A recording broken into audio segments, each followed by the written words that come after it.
Hello, everyone, and peace of Christ to all of you. I hope my voice is coming good and clear. Please invite your friends and please invite Muslims. So, if there is any would like to call us and give us some answers, that will be nice and beautiful. Today, our topic is Quran versus the Bible.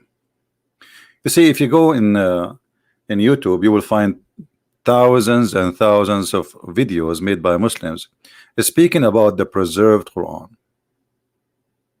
And for me, I don't really care for the Quran preservation or not, because I mean, what they call preserved today is enough for me to prove that Quran is false and Islam is false. So you say it's preserved, you say it doesn't preserve, doesn't make any difference anyway. However, we are going to speak today about the preservation of the Quran, and in the same time, which book is the true book? I mean, the Bible or the Quran? You see, there is something everybody forget, and this is what usually the Christians do. Christians, when they debate Muslims, they debate them as they are debating an atheist. As simple as that. So let us say that the purpose of the debate is missing. A Christian, generally speaking, he is unaware he is debating who. So he think if he debate a Muslim is the same as debating an atheist, is the same as debating a Hindu debate. I mean, they have their own logic, those who call themselves debaters from the Christians side, and I'm a Christian, as you know. But the fact that debate between us and Muslims is destroyed. I mean, the Muslim, they lose the argument since they made the argument. What is the argument? The argument is that the Bible is corrupted. I put the whiteboard there because we are going to draw some stuff. Bible is what? Corrupted. All right.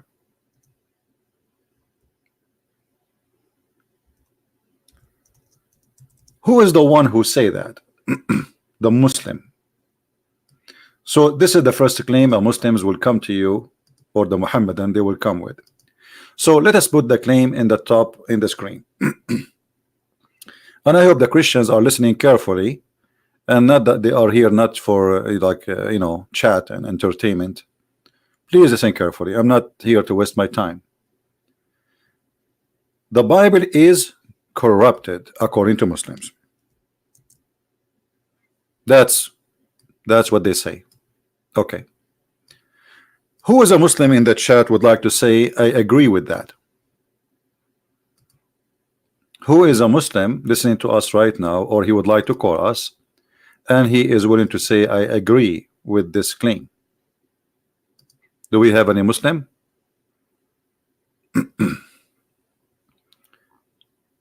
Do we have any Muslim he agree that the Bible is corrupted? Anyone?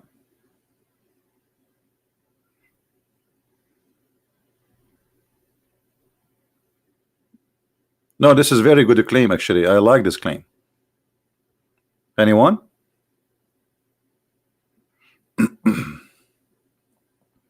Who is a Muslim agree with this?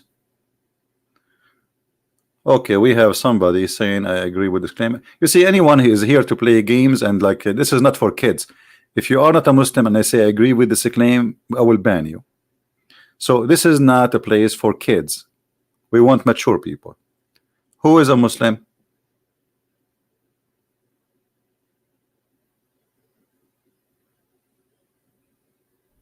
Anyone?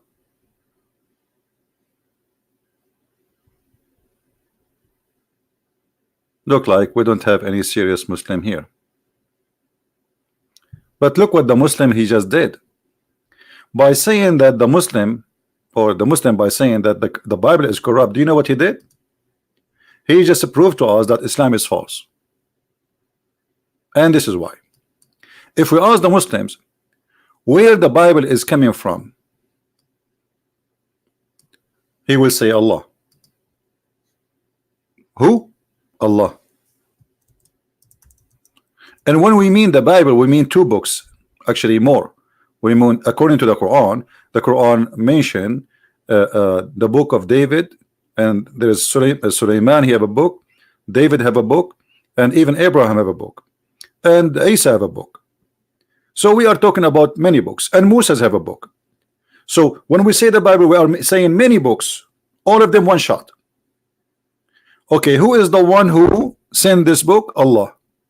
So what the Muslim is saying to you, that Allah is God and he cannot protect his books, not only one book.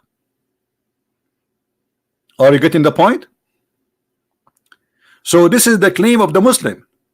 The Muslim coming to us, he have big missiles saying, hey, I'm strong, I want to show you my God what he can do. What your God can do? Your God, he lost books. Your God cannot protect his books because those are supposedly the books of Allah. Are we taking notes? So when you debate a Muslim about the Bible, don't start quoting for him verses from here and tell him we have many manuscripts and all this. Why you want to do that? This guy, he gave you a hammer, he gave you a big nail, and he is asking you to use it.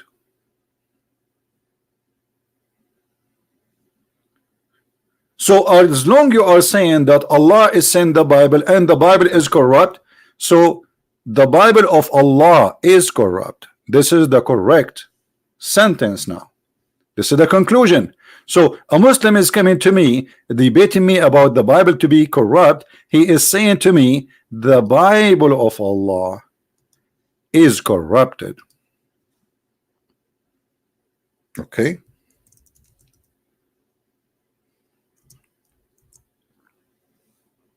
That's wonderful.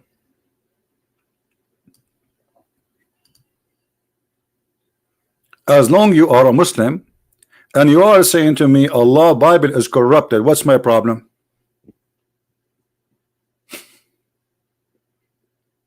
Do you understand, people? The debate is over. Do we understand? The debate is over. 2 seconds, 30 seconds, 1 minute. A Muslim crying, oh, my Allah, my God, his name is Allah and he sent the book and his books are corrupted. Okay, nice to meet you. So what we will do now? What kind of God?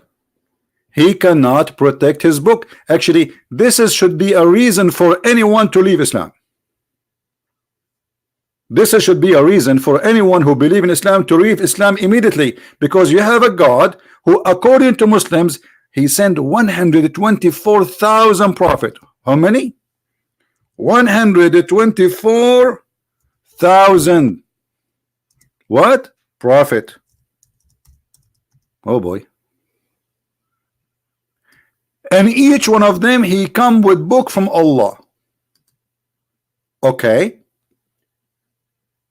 And all the prophet books are gone. What? What? Except one prophet.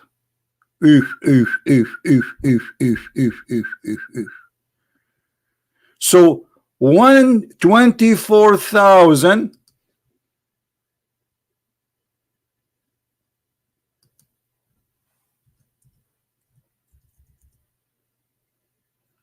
minus 1 are gone.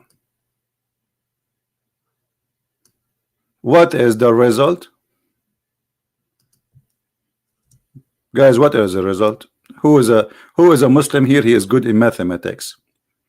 124,000 prophet books are gone. We have only one supposedly left. What is the result? 123,999 are lost.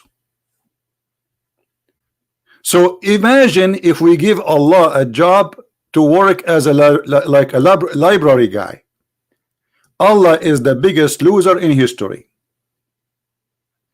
We gave him 144,000 books. He was able to protect only one.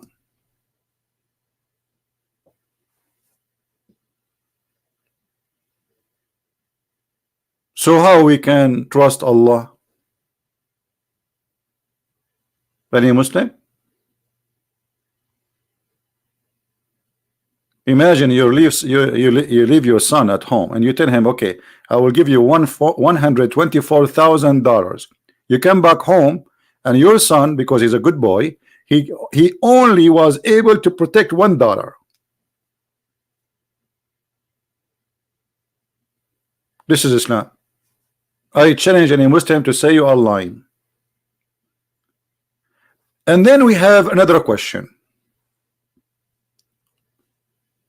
Those 124,000 prophet, Allah sent them for what reason?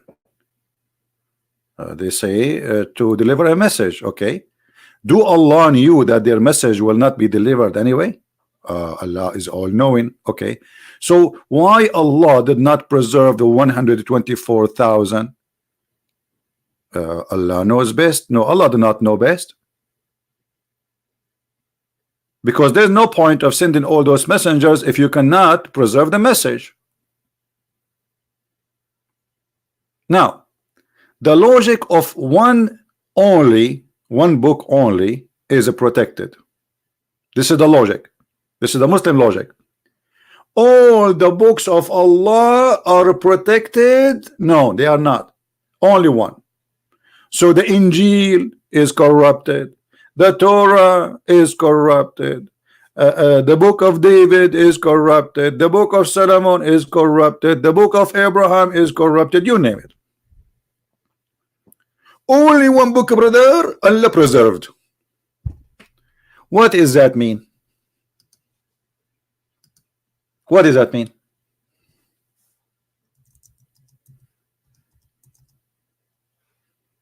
Any Muslim can tell me what does that mean? Allah, He has a selective service.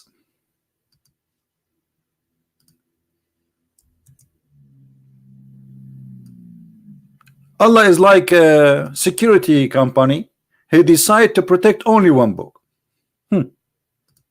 Only one book. But isn't it all the book of Allah or the book of Allah? Is the word of Allah is equal to the word of Allah, or it is not? If the Torah is the word of Allah, and the Injil is the word of Allah, and the Quran is the word of Allah, so why Allah will not protect the word of Allah? The answer is very simple. Allah has nothing to do with those books,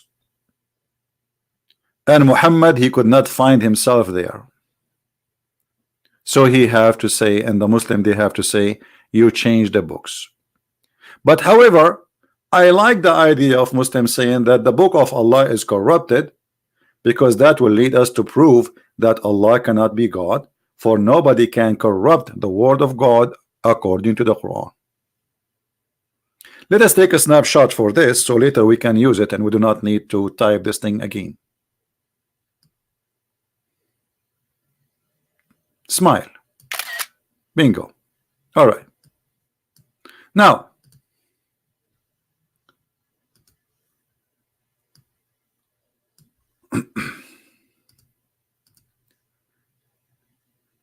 in the Quran, it says,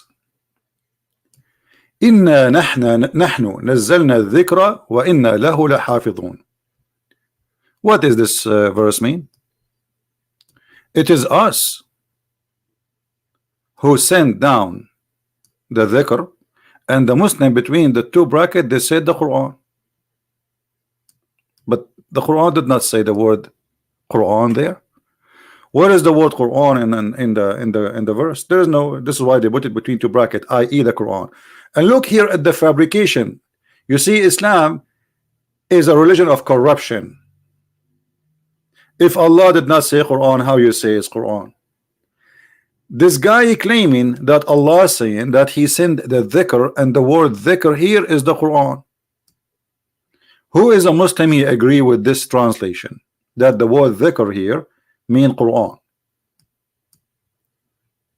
Any Muslim agree with this? Any Muslim agree? Who agree?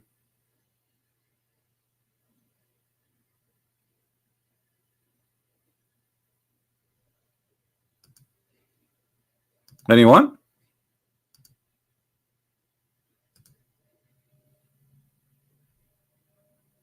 Anyone? Dhikr mean the reminder, but this is the name of a book. This is not just a word mere reminder. A dhikr is the name of a book according to the Quran. Let us show you how they lie when they say Allah is saying he will protect the Quran. If we go to different verse on the Quran, we will find this. Remember how the word look like. Actually, you know what? I'm going to open 2 pages so we can place them next to each other.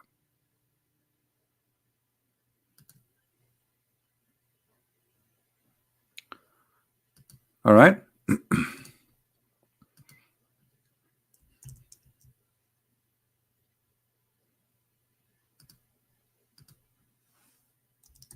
In different verse in the Quran, it says the following.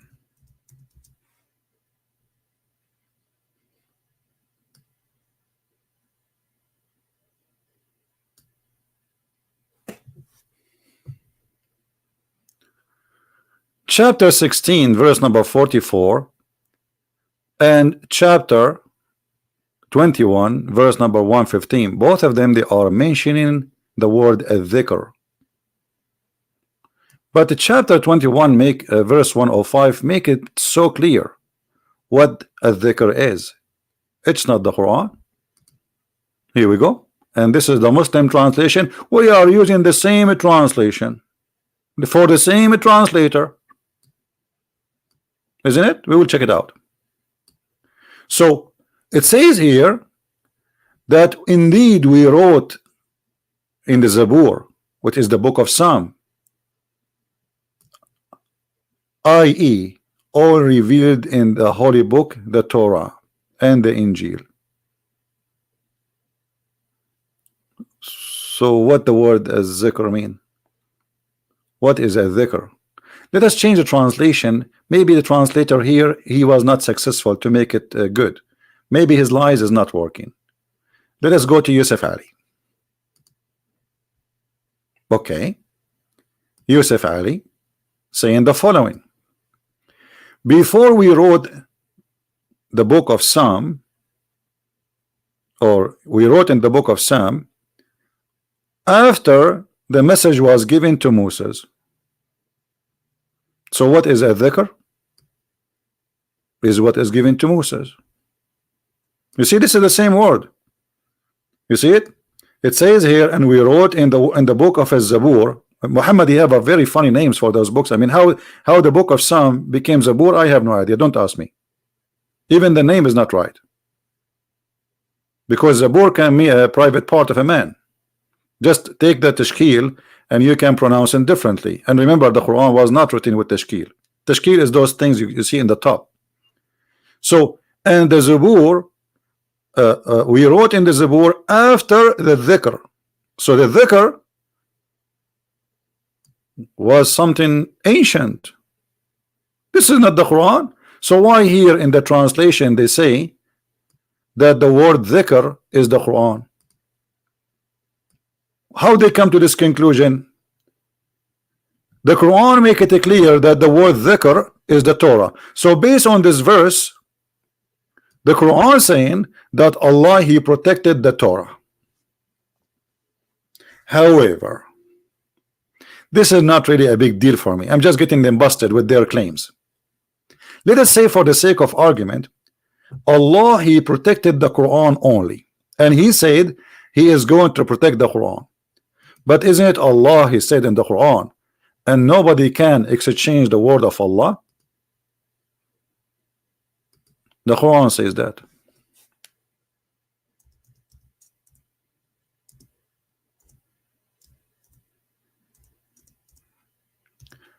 Again, if you ask the Muslims, when Allah He said nobody can change, all those verses saying the same, by the way.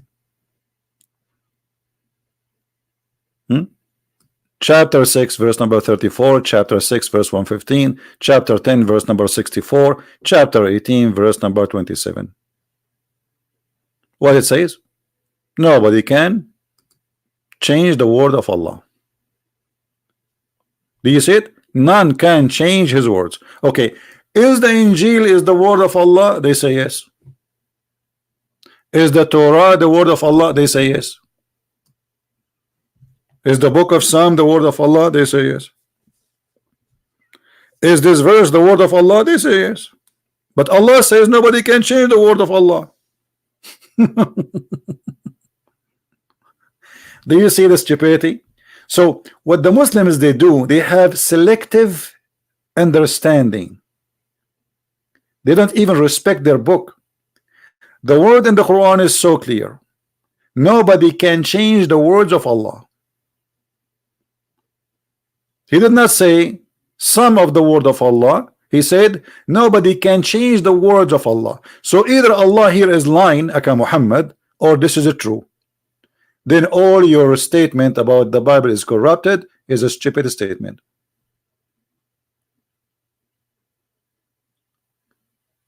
Who told you that there is 124,000 prophet? This is a kid can search it in Google and can find it. I do not need to give you a proof for that. Just search it. It will take you 2 seconds in Google. You're a potato couch. Or they call it what? Couch potato?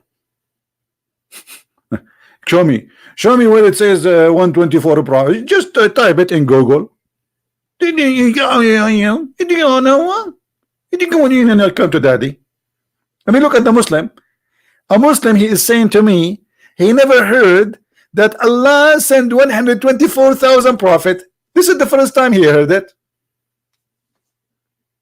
Yeah, the only thing they hear is the Bible is corrupted, brother. But look what happened here.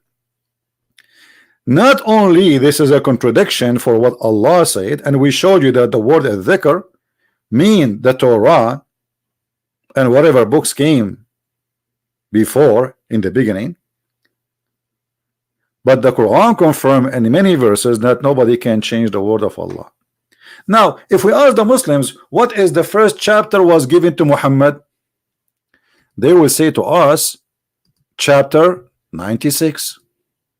Chapter what? 96, brother. Oh, so if Allah he gave Muhammad the chapter number 96, so why it is 96?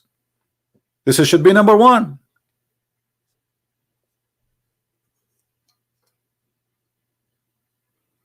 Correct?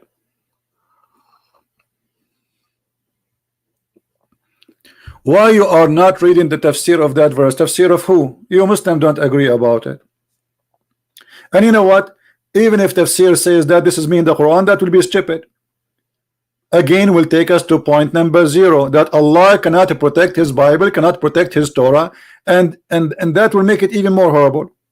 So read the tafsir, that will help me more. Actually, I insist to agree with the tafsir, and I will show you why. I like it more. When you say that Allah he will protect only the Quran, that's mean obviously Muhammad is a scam. Because why Allah will protect the Quran if the Quran is the same as the Injil, the same as the Torah, the same as all his books? Are you saying to me the Quran is made of gold and the rest of Allah books are made of silver? Are you saying to me that the word of Allah is not equal to the word of Allah?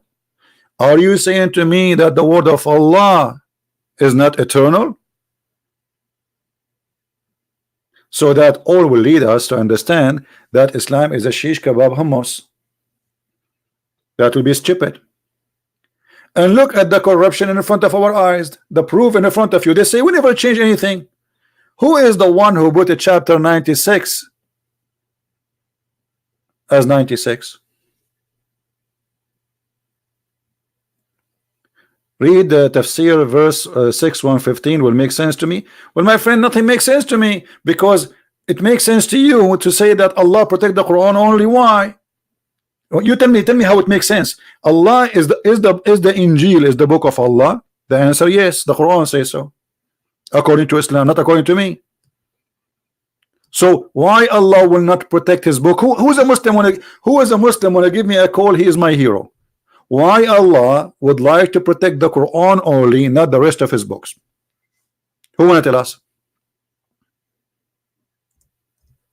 Who is the hero? Have an answer. They have no answer, because this is a very silly argument. No answer. Any Muslim have an answer? This is your book and this is your Quran, saying that actually not only that, we have tons of contradiction. Look, this is a chapter 3, verse number 3. It says, نزل عليك الكتاب بالحق مصدقا لما بين يديه. He sent to you the book with the truth, confirming what is between his hands. How you are confirming what is between your hands, and yet you claim it's corrupted? Guys, look at the Muslim answer. Hold on, I want to show you the Muslim answer, just to show you the comedy. A Muslim, he said, Allah did not protect the book because it's a test. That's the most silly answer ever. Well, we are tested since the time of Adam. Isn't it enough the sin we have? What test? Test for what?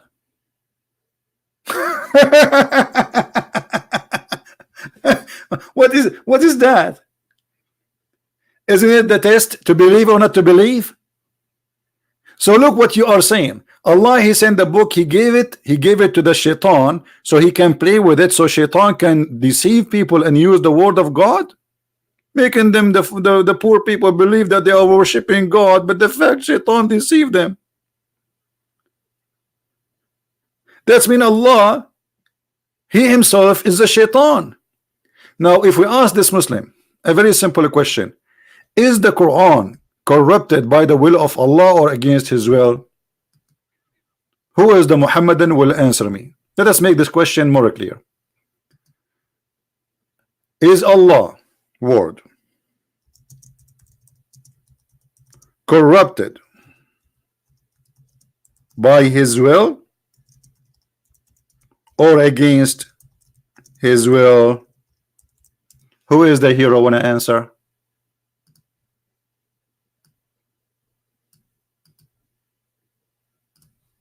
Anyone?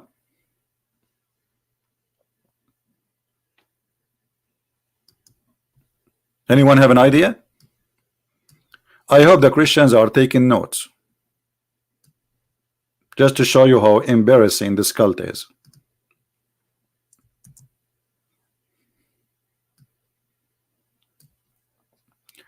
Is Allah's words corrupted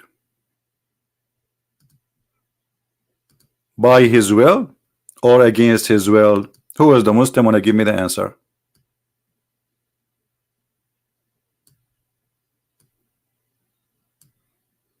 Any Muslim? Thank you. A Muslim saying to us, everything happened is by the will of Allah. Guys, did you see it?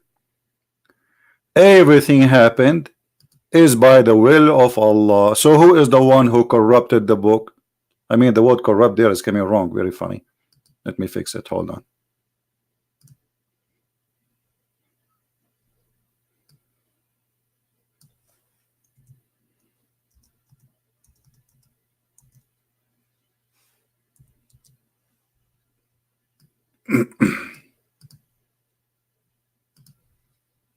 My screen freeze. Okay, let's take it off. Okay, so the corruption happened by the will of Allah. Oops, I'm typing Arabic again. Hold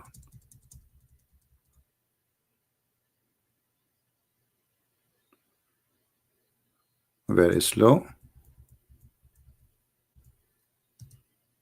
By the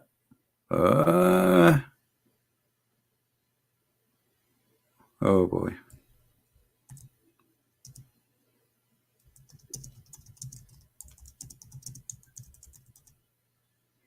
All right.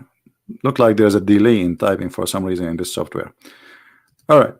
So Allah will is the reason for the Bible to be corrupted. So what's my problem? and who is the shaitan? And who is the evil? If the Bible is corrupted by the will of Allah, that's mean whoever corrupted the Bible was doing the will of Allah. Are we following? Whoever that person who corrupted the Bible, he was doing the will of Allah, so he's a good person. Because this is Allah will. Do you understand?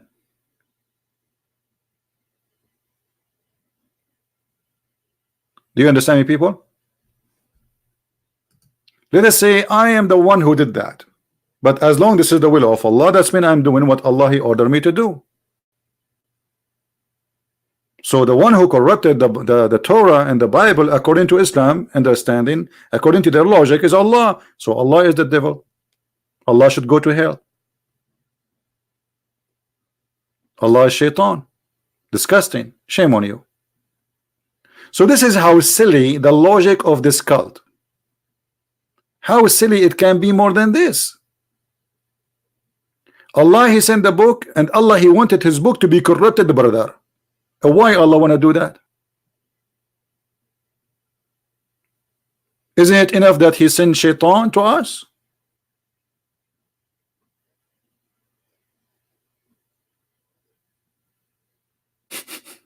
You know what I mean? Isn't it Him who sent the shaitan? Isn't it enough He sent shaitan?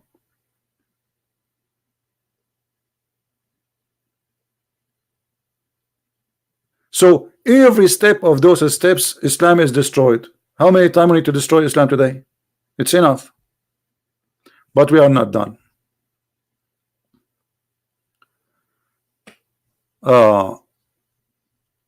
Here we go. Husni is trying to change the topic. You see, when a Muslim get hurt, he right away try to change the topic.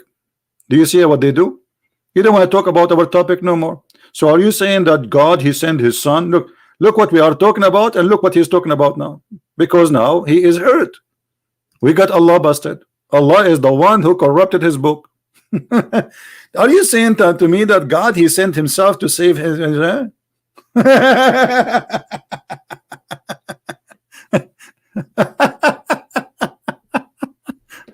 What a comedy, what a drama. And not only that, if we go in the Quran and even in the Hadith, we find that any sin we do in our life is the will of Allah. Is that right? Read with me carefully. Let us say I'm going to do tomorrow, I'm going to commit adultery. All right? Look what Muhammad he said. It's not you who choose to do adultery, it's Allah. Allah He wrote for every human how much adultery he will do. This is not about Allah knowing, it's about necessity of doing. It's a portion which Allah He wrote for you to indulge. Read carefully, and this is Sahih Hadith, so they can't say it's weak, da'if, and the garbage they say. Verily Allah has fixed the very portion of adultery which a man will indulge in, and which he of necessity must commit. Do you see it said necessity must commit? That's mean you're good, you're bad, doesn't matter. You believe, you don't believe, doesn't matter. You have to commit sin as Allah He decide for you. So which one is which sin is not written by Allah? All of them are written by Allah. So you commit adultery, Allah He made you commit adultery. You kill somebody, Allah made you kill somebody. You rape a woman, Allah made you rape that woman. You commit theft, Allah made you do theft. You disobey Allah, Allah make you disobey Allah. You corrupt the Bible, Allah make you corrupt the Bible. So who is the devil?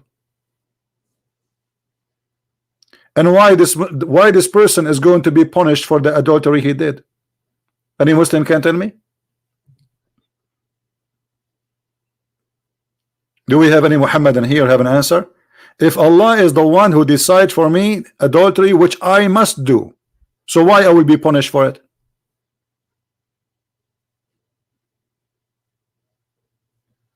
So what we are talking about a collection of illogical logic. Do you see what Islam is? Islam is a collection of illogical logic, stupid logic.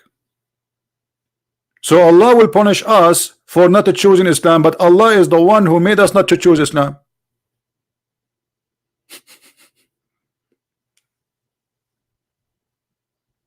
Huh? You won't be punished for it? Isn't it your prophet? He says, and the Quran says, the one who commit adultery whip his back 100 times. What are you talking about? This is in the Quran. And in the hadith, Muhammad, he says, actually, as long as we are talking about the Quran being preserved, my friend, you remind me of a hadith which is very important, because we are talking about adultery, right? If you remember, there was a verse in the Quran about stoning to death, right? Which eaten by the goat. So it says here the hadith, and this is Sahih hadith, the verse of stoning and breastfeeding, which is very sadly is gone. I like breastfeeding, you know. I want to be a baby again. The verse of stoning and breastfeeding for an adult, so not for a baby. Even now I can do it. MashaAllah, MashaAllah. What an open-minded religion. Allah is hippie. Allah is a hippie God. Muhammad teaching people, teaching Muslim women, you can give your boobs to a strange man. You cannot shake hands with Muslim women, but you can suck their nipples. That's so beautiful. So Allah sent verses, and those verses, as Aisha is saying, not me. Don't tell me it's me who said that. The verses of stoning, of what? Stoning. So there was verses of stoning in the Quran. Yes, brother. Where are they? Aren't you Muslim giving us headache about Quran preserve, Quran preserve, Quran preserve? Okay, where it is? They will say to you, it's abrogated by recitation. What do you mean? What is this? Is that a new art? Why Allah wants you to forget the recitation if you have to practice the recitation? How you can practice the law, yet Allah, He delete the law? Have you ever heard of a king? He make a law, and then he said to them, you have to practice the law, okay? You say, okay, sir. And then he say, okay, give me the law. Okay, we give it to you. From now on, nobody recite this law. Okay, so how we can practice it? This is what they say to you. They say this is abrogated by recitation. Why is that? Simply, the goat ate it. Who can recite for us the verses of a breastfeeding for adult? Anyone?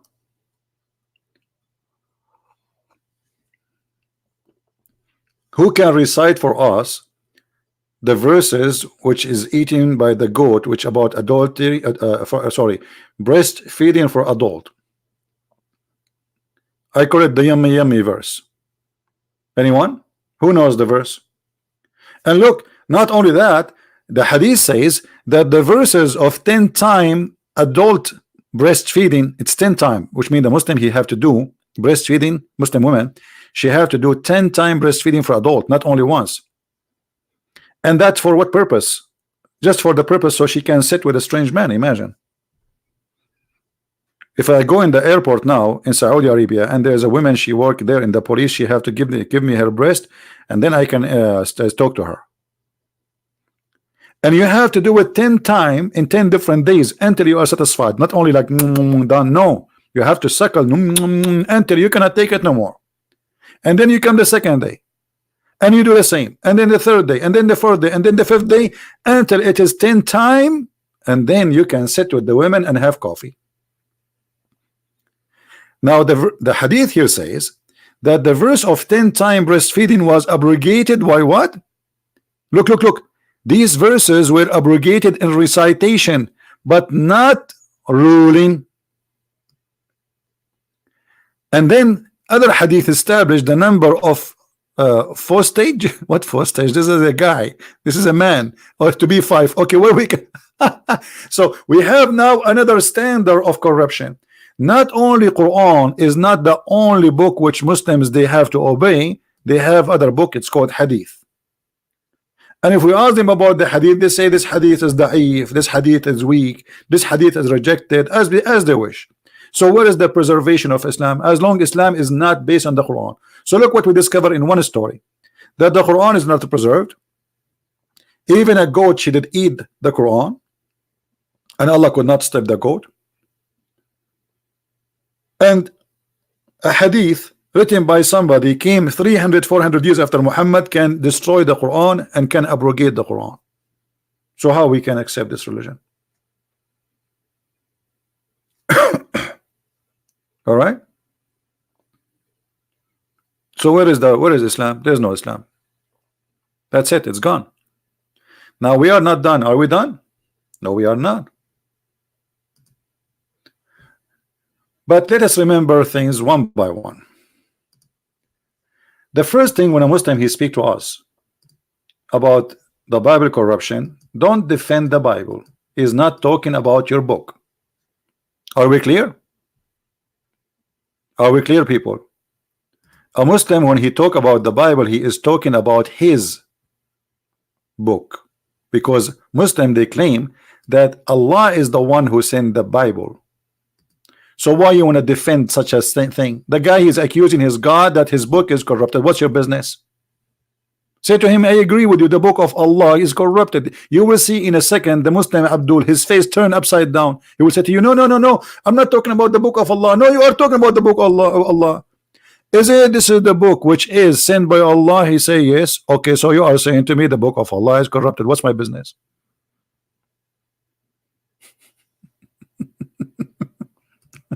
The debate is over. The debate is over. And look at the corruption of the translation. Islam have suffered from many corruption. Look what I'm reading right now. He has revealed into thee the scriptures which the truth confirming which was revealed before it. Who is the Muslim who speak Arabic can show me where it says was revealed before it in Arabic? Who want to show me that? You see how they lie to you? It says in Arabic, نزل عليك الكتاب بالحق مصدقا لما بين يديه. What لما بين يديه mean? To what is between his hands. Look how the translation took off. Very important sentence. It says to what is between his hands, and the word hands in the translation is totally disappeared. Anyone see the word hands here? What happened to it? It says between his hands. It doesn't say confirming what was revealed before it.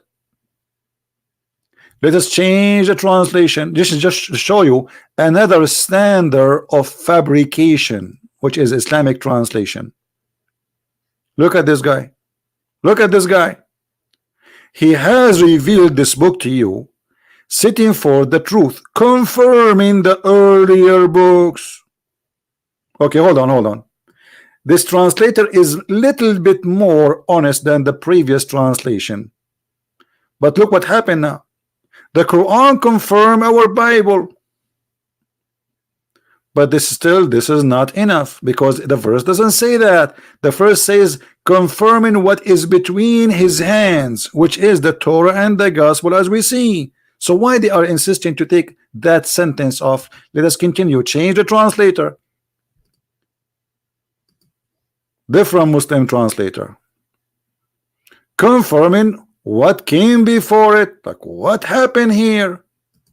They insist to say what came before it, because we have to take it off.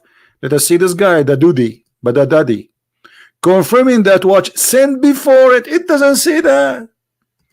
Not a single Muslim translation is honest. That is one of the biggest problems of Islam, dishonesty. Revealed to Muhammad the scriptures confirming that which was revealed before. Where is in that? You know what? I will do something. I will do a trick. Can I do a trick? Who like me to do a trick? just to show you how they lie. Let us do this. I am going to ask Mr. Prophet Google, peace upon him, to translate for us the verse automatically. So now we will have two translation, one done by the Muslims, Abdul, and one done by Prophet Google. Let us see which one of them is more honest. What do you think? Here we go. This is the same page, the same translator. Or what I'm going to do, I'm going to say click Google translation. Let us do here in front of you. Let us see if the word between his hands will appear or not. Translate to English. Look at this. Look at this. Look like Google translation is 1 billion times more honest than any Muslim translation. You believe it? Does it say here between his hands? Look, it says what was in his hands. This is Google translation.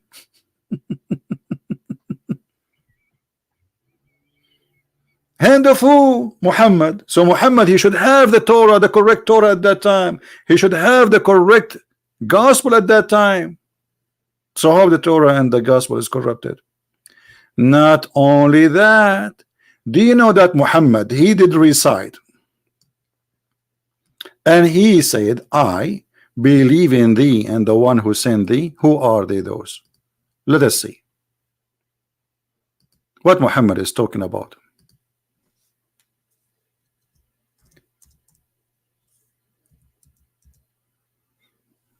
This is Muhammad asking the Jews to bring the Torah. He put his hand on the Torah. Read carefully. He said to them, bring the Torah for me.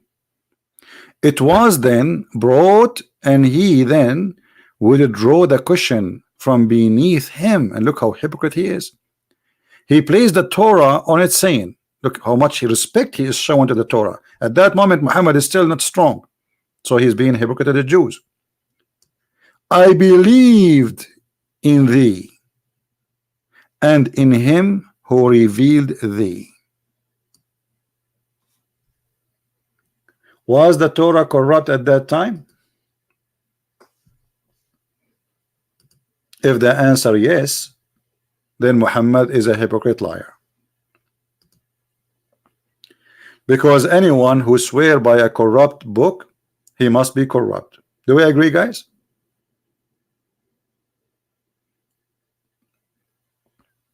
Do we agree? If the Torah at that time was corrupt, and Muhammad is swearing by the corrupt Torah, that means Muhammad is a corrupt man.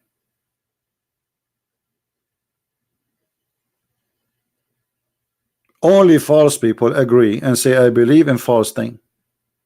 If this book is false, how you say I believe in you? How you say that? Unless he is a hypocrite and he's a fraud. If you ask me to take an oath on the Quran, I will never do that unless I'm a liar. I reject the Quran. I don't accept the Quran, so I'm going to say I swear by the Quran. All the evidence saying that Muslims, they have their own agenda. So when they debate us about the Bible, they are not debating us. They are just arguing. They have no logic. Their logic is stupid. And the second they debate us about the Bible, they are debating Allah, for he is the one who corrupted his book supposedly. And not only that, there is tons of verses saying in the Quran, even with all their fabricated translation, that the Bible is preserved. As an example,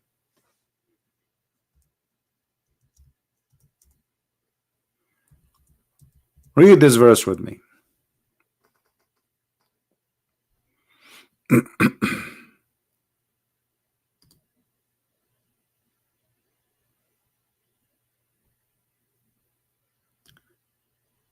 Look at this translation. It says, and when the Quran come to them, to the Jews, from Allah, confirming what is with them. Do you see it? Guys, do you see it? What is, even this is in their false translation, which I don't accept. So even in their false translation, in their false book, it says that their prophet and their book confirming what is, not was.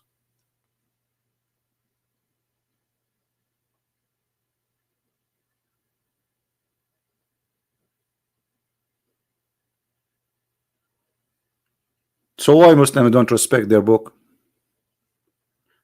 And what is behind this agenda that Allah he sent books but he did not preserve his book? What is the plan of Allah? You see, let me tell you the plan of Allah according to the logic of Islam.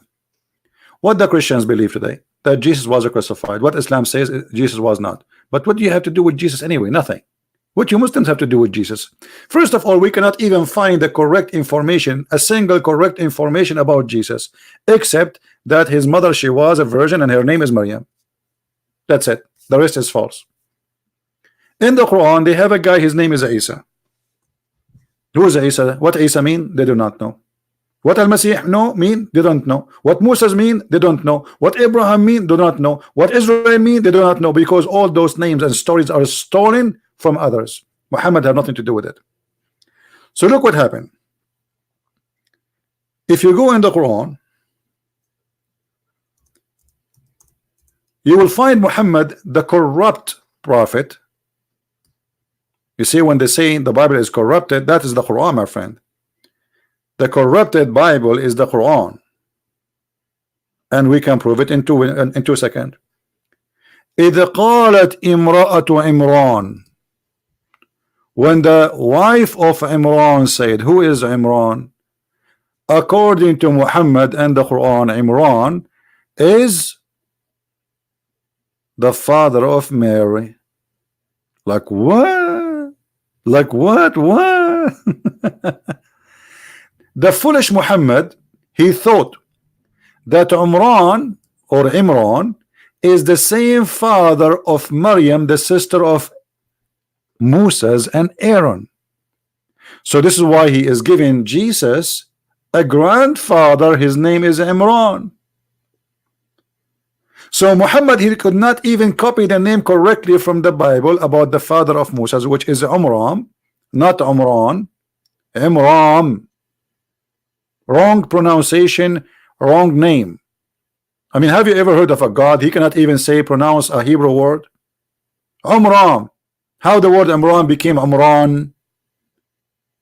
This is number one mistake. Number two, what Imran or Imran in the Quran have to do with Jesus?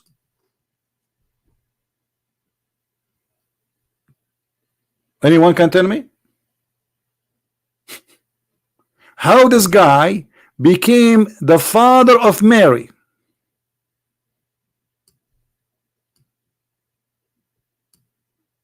Anybody can tell me? How this guy became the father of Mary and Moses? I will tell you. Muhammad, he heard from the Jews that Moses have a sister. Her name is Maryam.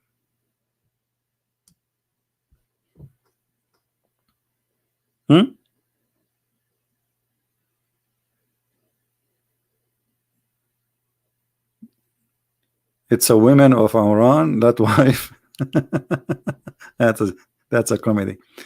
Yeah. So if Imran, if that is the father of Mary, and for sure this is very stupid. You can go to the Bible right now. Just type in Google, Prophet Google, who is the father of Mary, the mother of Jesus. You will find the name is not even close. So what happened here? Muhammad is confused between the father of Moses, Imran, and Mary or Maryam, the sister of Moses.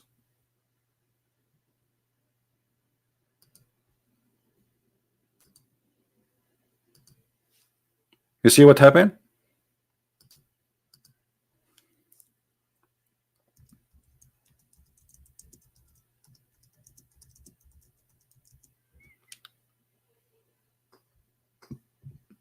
Maryam is the exact name as it is in the Bible for the sister of Moses.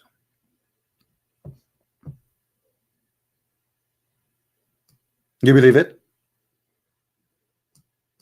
So we have a book, the Muslim, they claim it's preserved, and this preserved book making it clear that Maryam, she is the daughter or the daughter of Imran, and that will make Isa the grandson of Imran, and Imran is the father of Moses. How that can be? And look here at the stupidity. Mary, she is from different tribe, have nothing to do with the tribe of Moses. Moses is from the house of Levi. What does have to do with Mary?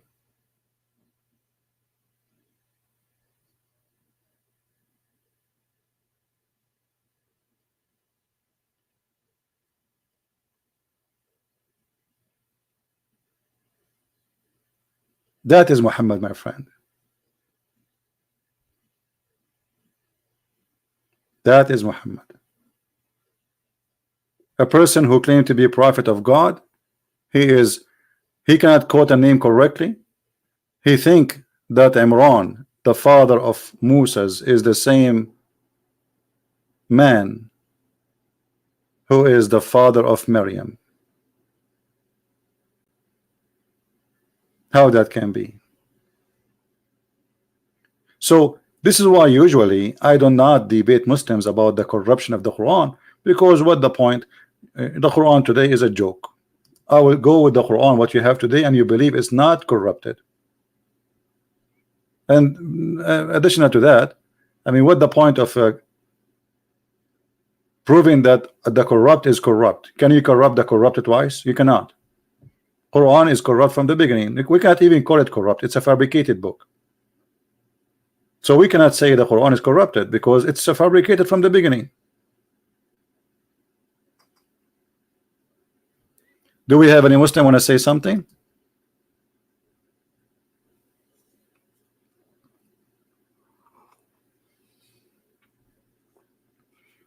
And this is why you see Muhammad in different phrase in the Quran. He says that Mary, she is the sister of Aaron. You believe it? He said that literally, and then the Muslim, they say, oh, the prophet, he correct that, he explained it. He says, well, he meant that in the old days, brother, they used to call them by their great ancestor, but Moses is not from their ancestor.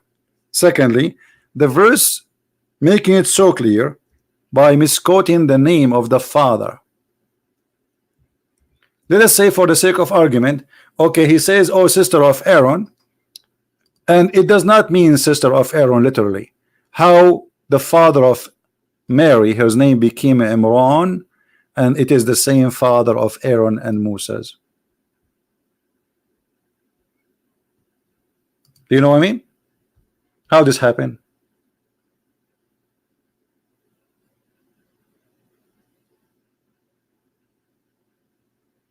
Yes, the word Quran. Yeah, guys, this Muslim, he's saying, are you saying the prophet, he cannot pronounce the word correctly? Yes, he could not.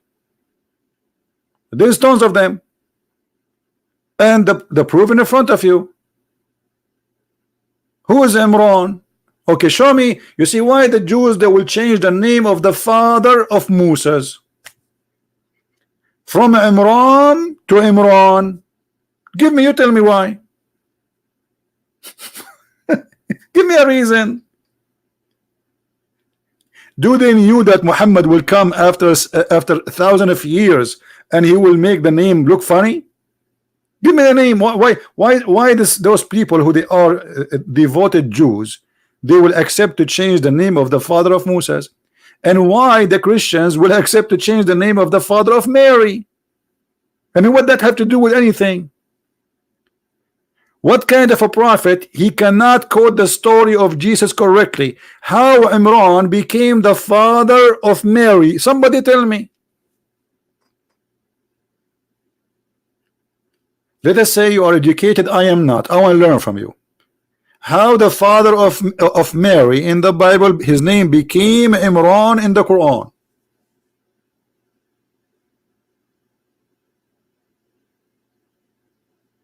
Anyone knows?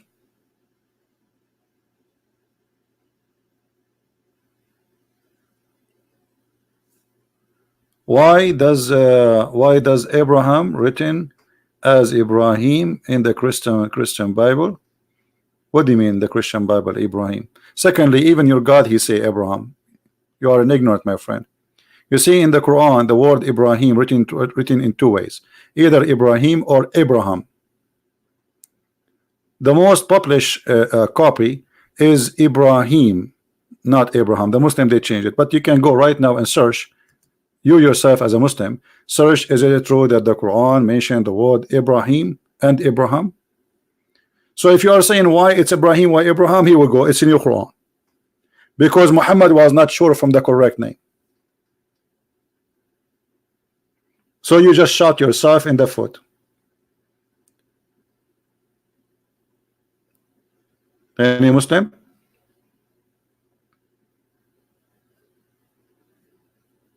Who is a Muslim would like to give us a call?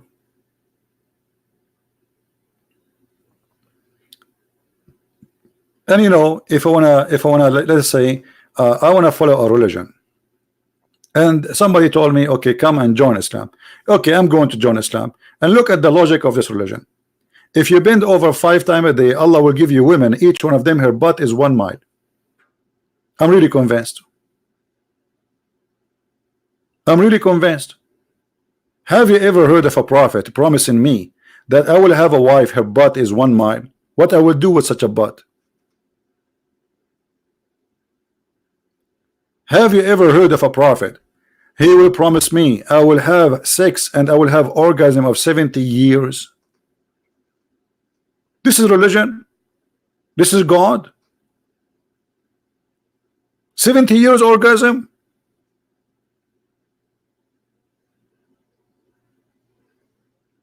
Have you ever heard of a God? He promised you that you will see women in heaven, and those women he described what happened inside their private part. This is God talking. Who is a Muslim agree with this? Is that God talking?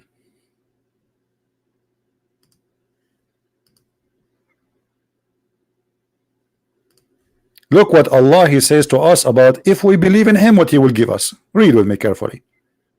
Who is a Muslim agree with that?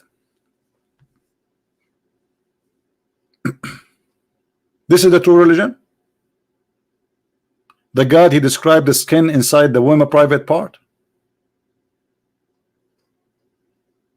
Do you have more details, Allah? What exactly else we will find inside? And those women, no man, no genie have boom boom with them.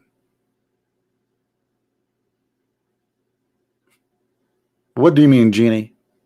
You Muslim believe that genies sleep with women, right?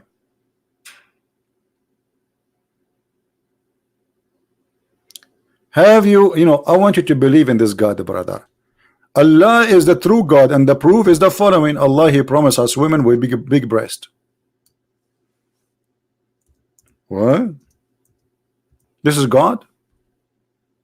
And then you see the dad saying, do you see the book of the Song of Song?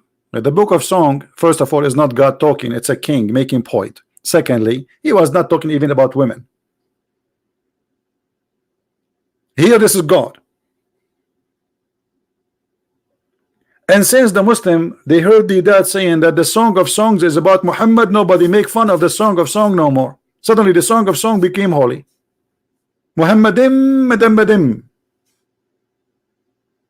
The dad was making fun of the Song of Song for the first 20 years of his life, since he started debating Christians. After somebody told him, do you know that Muhammadim in the Song of Songs? Suddenly the Song of Song became about the Prophet Muhammad. You see the hypocrisy?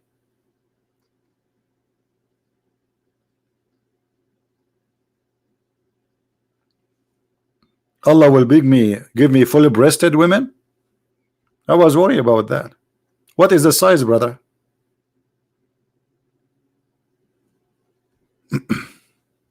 Husni is saying, guys, Husni is saying, Imran, the father of Maryam, is not the same person as the father of Moses. Prove it. And okay, hold on. So now you agreed. Look what this Muslim he did by giving us this answer. Read carefully, just to show you how Muslim they help us to expose Islam. Christian Prince, Imran, father of Mary, is not the same person as Imran, the father of Moses. So what he just said, he agreed that the father of Mary and the father of Imran in Islam, of Moses in Islam, both their name is Imran. Did he agree? Did he agree? Okay. Now look what you did. What is the chapter name? The chapter is Al Imran. This chapter is speaking about me. Who? It's speaking about Moses and Mary. This is why it's called the chapter of Al Imran. You see, it says the family of Imran, not only about a person, not only about Mary.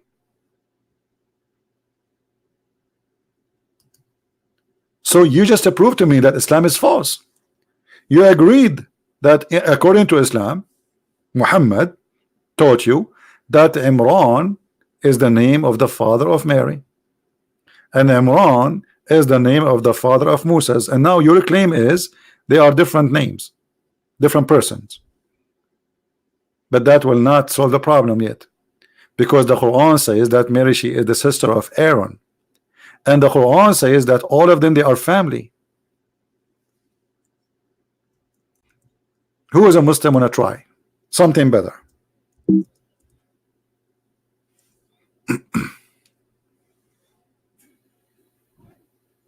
Anyone?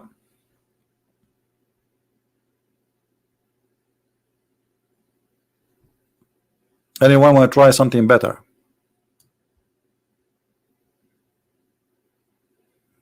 Look at this chapter.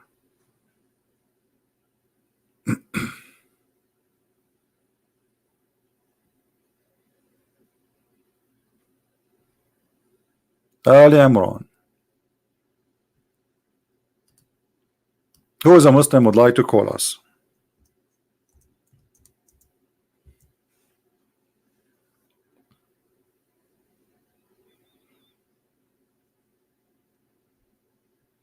Just to show you how Muslims, they are hopeless. Allah chose Adam, Nuh, and Noah, and the family of Imran from all mankind.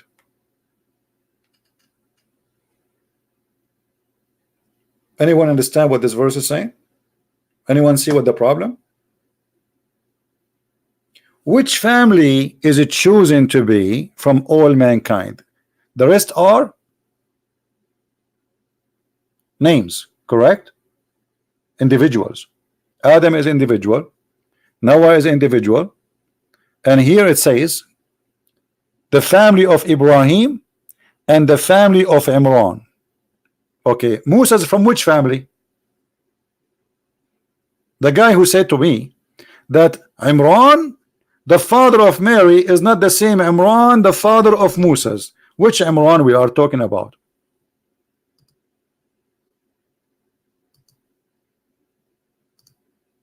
Any Muslim?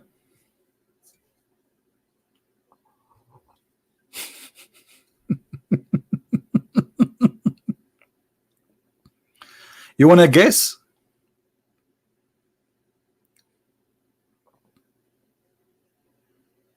What the problem? There is a big problem. First of all, the father of Mary, his name is not Imran. That is a big problem.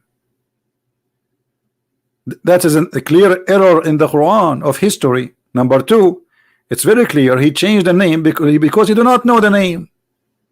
Why Muhammad he will say Imran if Imran is not really the father of Mary? You tell me, unless he thought so. Why the Christian they will change the name of the father of Mary? What does have to do with Muhammad? This is a book written 600 years before Muhammad. But because Muhammad, he thought that Maryam, the sister of Aaron, and this is true in the Old Testament, the Bible says that Moses and Aaron, they have a sister, her name is Maryam, exactly the same as the mother of Jesus in the Quran. So Muhammad here, he proved that he is a fabricator by adopting the same name of the father of Imran, not by choice, but because he thought this is the same Mary, the Maryam, the sister of Aaron. Otherwise, you tell me why Muhammad he got the name wrong.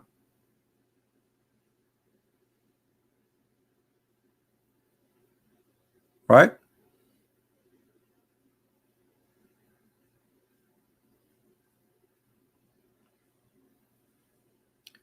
The Bible does not mention the name of Mary father. Who said that to you?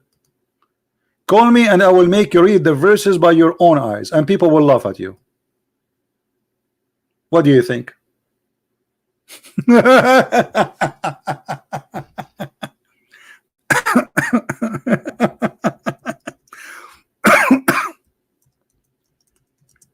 Now we have more important stuff from this.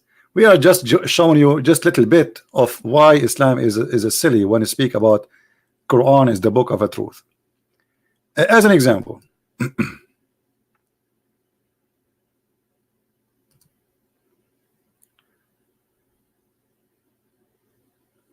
Umar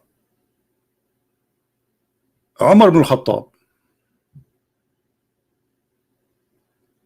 Umar ibn al-Khattab, he said that the Quran is written, or let's say the letters of the Quran is 1,025,000 letters. How many?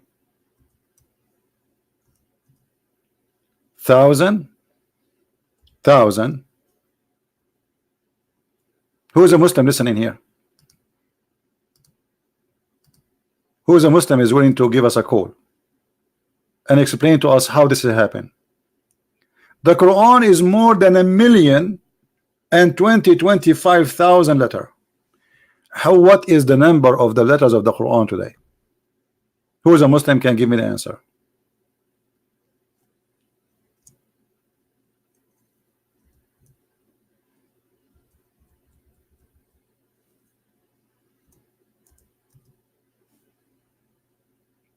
Anyone?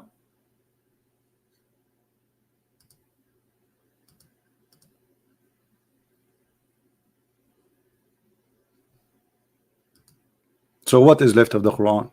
This is more than 70 to 80% of the Quran is gone. It disappears. Where it goes?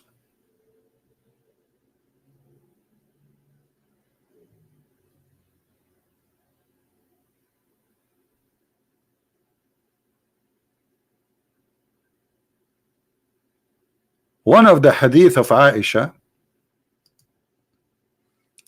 let me find it.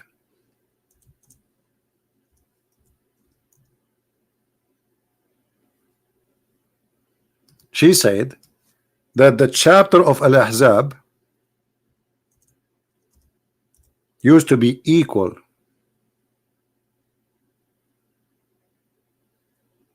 to the chapter of Al-Baqarah. If we go right now and see the chapter of Al-Ahzab,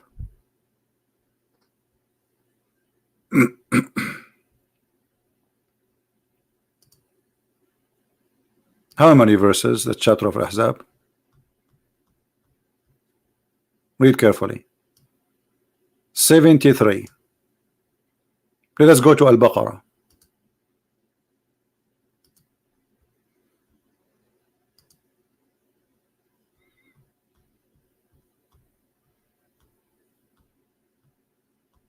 Look how big. This is the biggest chapter in the Quran. 286. 286. If we calculate 286 minus 73, 213 verses missing only in one chapter of the Quran, according to the wife of the Prophet Aisha.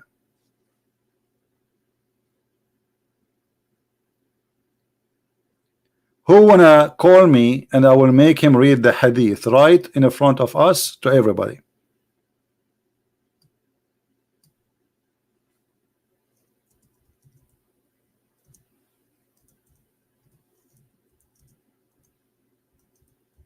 Anyone?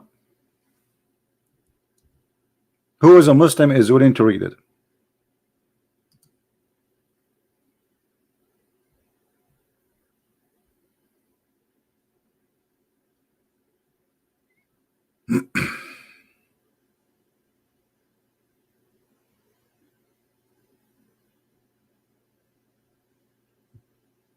Anyone? Where is the Muslims? My Skype is open.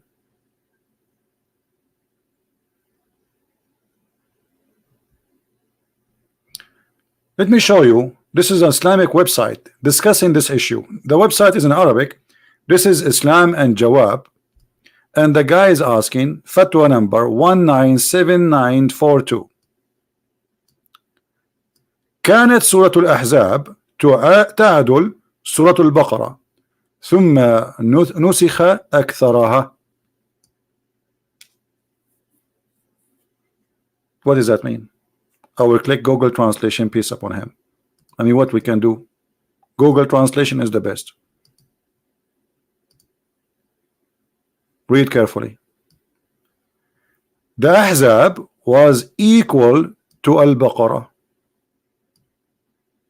and then the rest is gone, or they say nasukhat, which means like abrogated, is gone. But where is gone? What happened? What happened?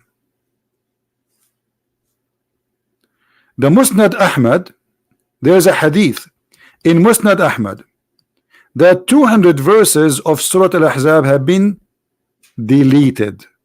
Is that true? Who is a Muslim want to say is this true or not? Who is a Muslim want to explain to us what's going on? One chapter in the Quran is missing 200 verses, not one, not two, not three, not four, 200 verses. Just one chapter.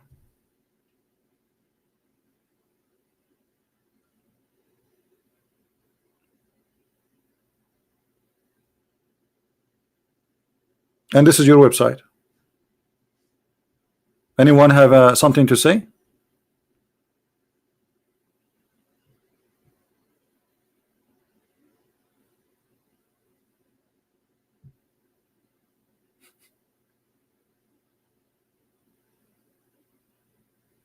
Anyone have something to say? Where is the protected Quran? Why Muslims you say something to us in front of us, in front of Christians, but in front of each other you say different story? Why Muslims they don't say, I want to call you and I want to show you that the Quran changed? Why you don't say to us what you say to each other? This is what you say to each other.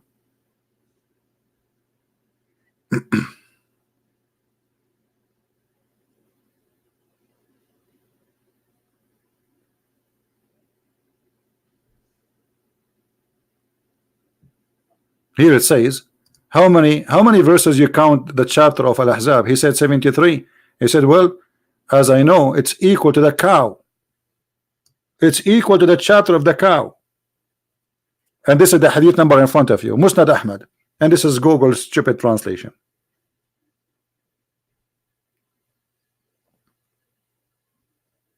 And not only that, they say that this is a Sahih hadith, the same clear as the sun.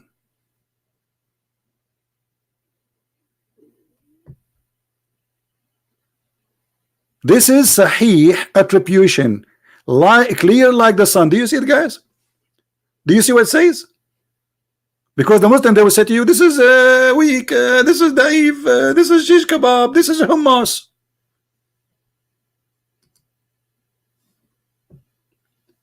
Not only the scholar saying this is sahih, he is saying it is sahih, clear like the sun.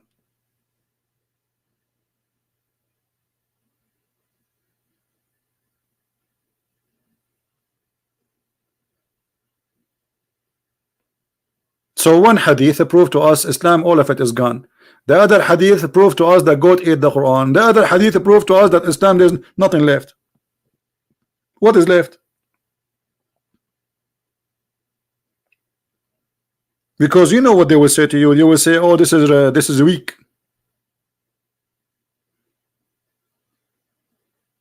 Anything we say to the Muslims, it's embarrassing. They say it is weak.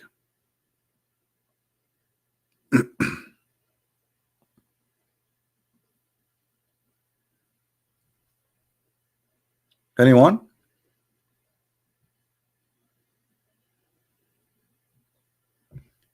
And here we have to mention another story proving the false prophecy of Muhammad. Look at this. Two Muslims. Once I was debating a Muslim, and the Sheikh, he says to me, we memorize the Quran. I said, do you memorize the Quran better than your prophet? He says, no way. I said, why no way? He said, because he's a prophet. I said, no, this is not because the prophet. Because the Quran said, سَنُقْرِئُكَ فَلَا تَنْسَى.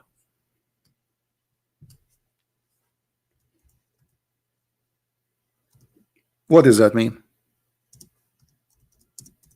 Let us see in the Quran. Chapter 87, verse number 6. It says, Allah, he promised Muhammad that we shall make you recite the Quran and you will not forget it. Guys, does it say that? Does the verse says that? Again, chapter 87, verse number 6, and this is the Muslim translation, not my translation. All right.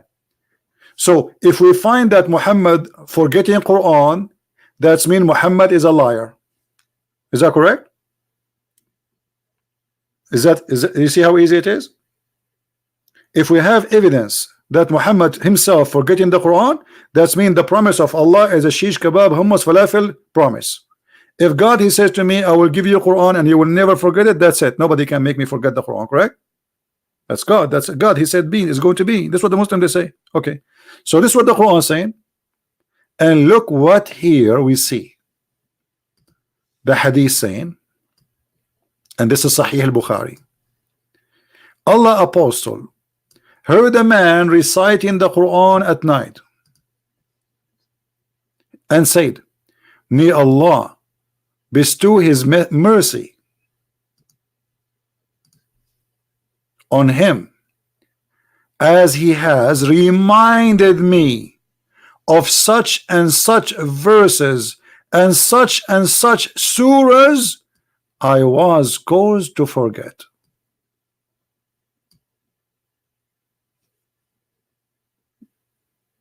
Do you see it, guys?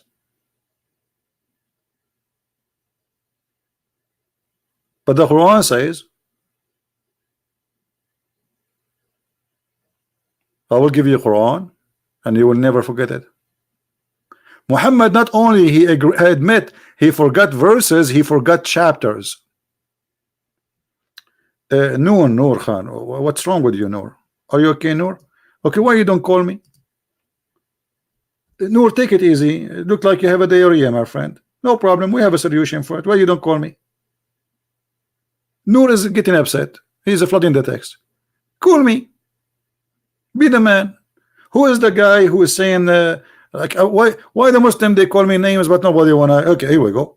Call me and answer me. I have in front of you, this is your prophet and this is his wife Aisha, the beautiful wife, the child, saying that Muhammad he forgot Quran, and not only he forgot verses, he forgot chapters.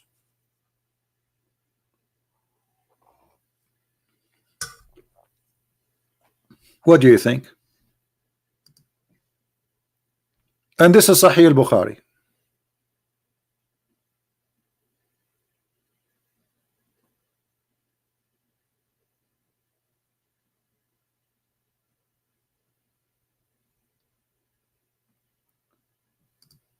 Husni is a Shia. The Shia, he's a Shia. He said the following: we Shia believe the Quran is corrupted, but that will not change anything. And I will tell you why you believe the Quran is corrupted. Because you Muslims, you have agenda. When saying the Quran corrupted will help your agenda, you say that. If that will not help you, you will not say it. You are not believers. You Muslims are not believers. You are agenda people. You have political agenda. When you want, you corrupt the Quran. When you want, you say the Quran is not corrupted. As simple as that. The Shia believe that the correct Quran is taken by Al-Mahdi when he disappeared in the cave. Which cave? Nobody knows. And he took it from Fatima. The only one who have the correct Quran is Fatima. The Muslim Sunni Quran is not correct. This is what the Shia believe. But I don't care what Shia says. I don't care what Sunni says. I care that the Quran is a stupid book. Obviously, Allah says to Muhammad, I will make you read the Quran and you will never forget. And Muhammad forget the Quran, as you see in front of you. The rest is not important for me.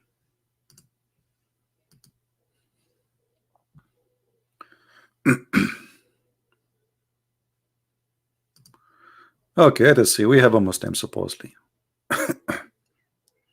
Let us hope that he is a mature person, not a kid.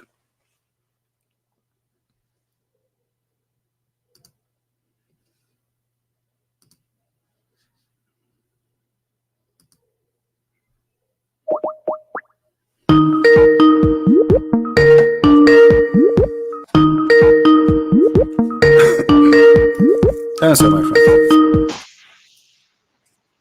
Hello? Hello? Yes, Mr. Dean, you are live on air. What do you like to say to us, my friend? Assalamu alaikum. Wa alaikum assalam.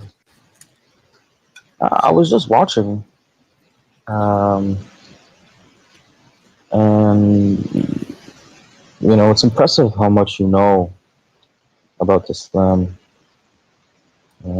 But I was curious, the title was the Quran or the Bible, where is the truth? The title of the stream, I want to know how do you know the Bible is the truth? Well, this is a question maybe you should ask yourself first. I mean, how you know the Quran is the truth? You are a Muslim, right? Questioning Muslim. Not okay. Well, my friend, when I say the truth, first of all, do you believe that God, he is a good God or he's a bad God? He's good. Okay. So the good God, is he going to teach you to do bad? No. Okay.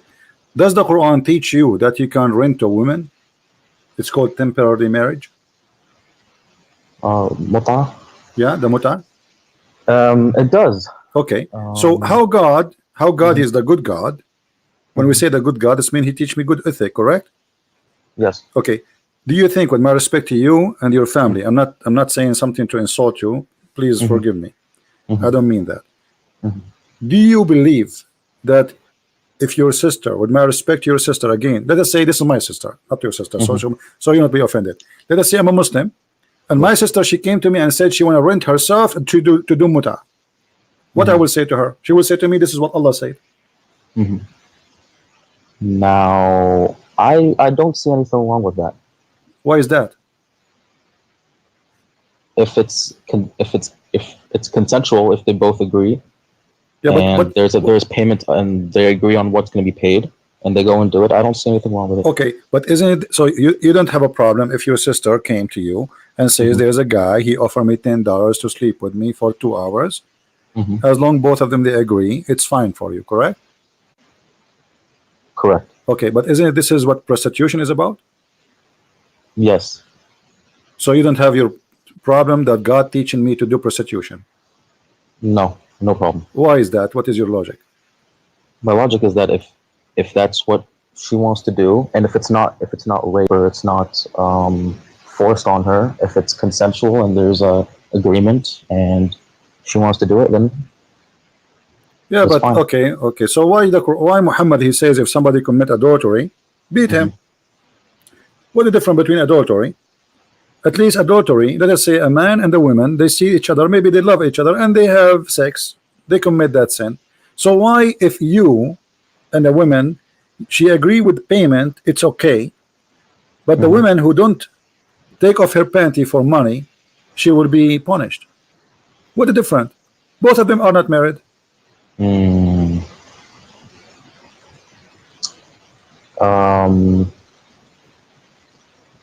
Yeah, that's a good point. Okay. Let me I'm not going to choose for you bad points about Islam, but obviously this is not an ethical, because if we spread prostitution, then even married men, they will practice that. So why we get married?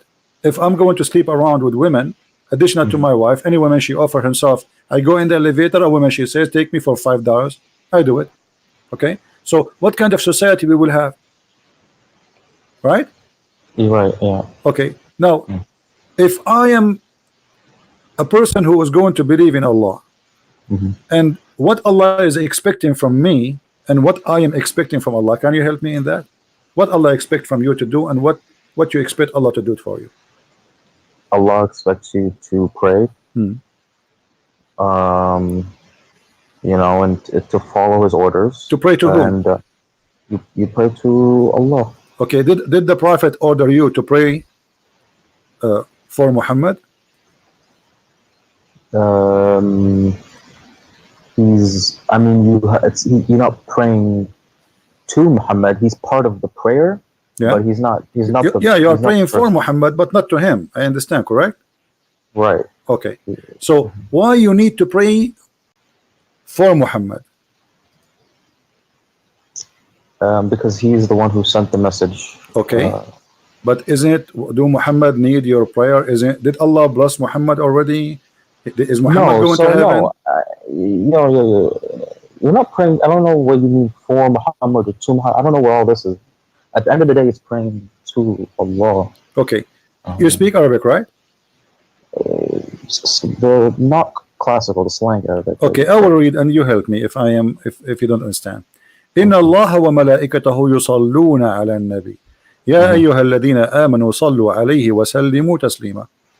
Allah and the angels are praying on Muhammad. Allah, He prayed to Muhammad, but He on Muhammad, actually He prayed on Muhammad.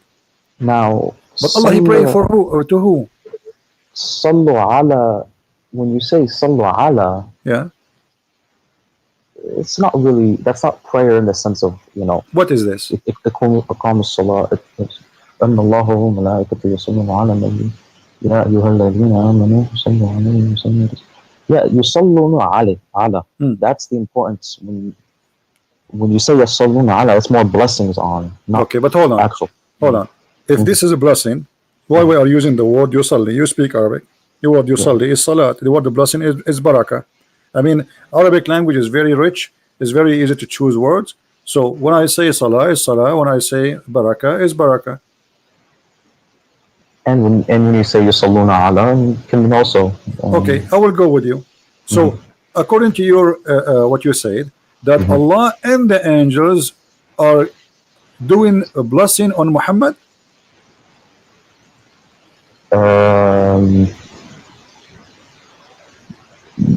Yeah. Okay, I will go with you. So if Allah already blessed Muhammad, what the angels can do more? Where is the blessing coming from? Is the blessing coming from the angels, from me, from you, or from God? The blessings, I mean, at the end of the day, if Allah wants the blessings, they'll happen. That's it. So if Allah blessed Muhammad already, why I need the angels and the believers to bless me? Allah, He blessed me, I'm blessed. That's it. The rest, they are just numbers. They mean nothing.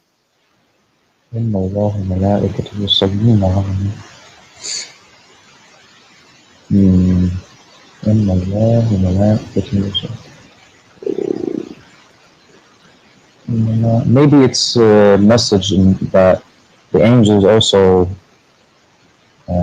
Okay, let me make it more simple for you, my friend. Now, let us make a circle here. I will make a circle, and this is Muhammad in the middle.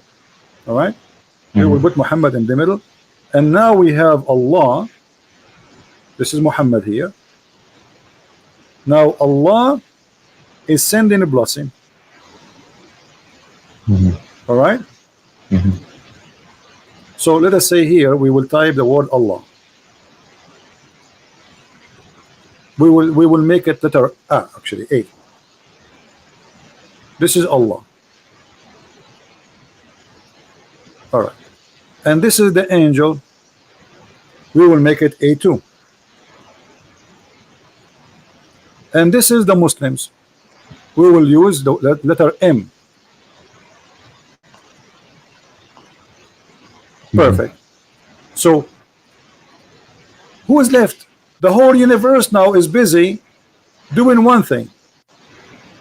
Muhammad became the center of the universe, and Allah, the God, supposedly, he have nothing to do except sending a blessing and stop, because in Arabic it says yusallun. It is a continuous verb. You agree? Yeah. Okay. Allah praying or blessing, as you say, and then the angels sending blessing too, as you said, and the Muslims sending blessing, as you said. The whole universe is busy just doing one thing, praying to that dot. So what Muhammad did, he reversed the God from him being the prophet for being the God. So now Allah is exist to do one thing. He is praying for Muhammad. Angels are exist for one thing, praying for Muhammad. Human mankind, they are exist for one thing, to pray for Muhammad. So who is this man Muhammad? Yeah, I see what you're saying.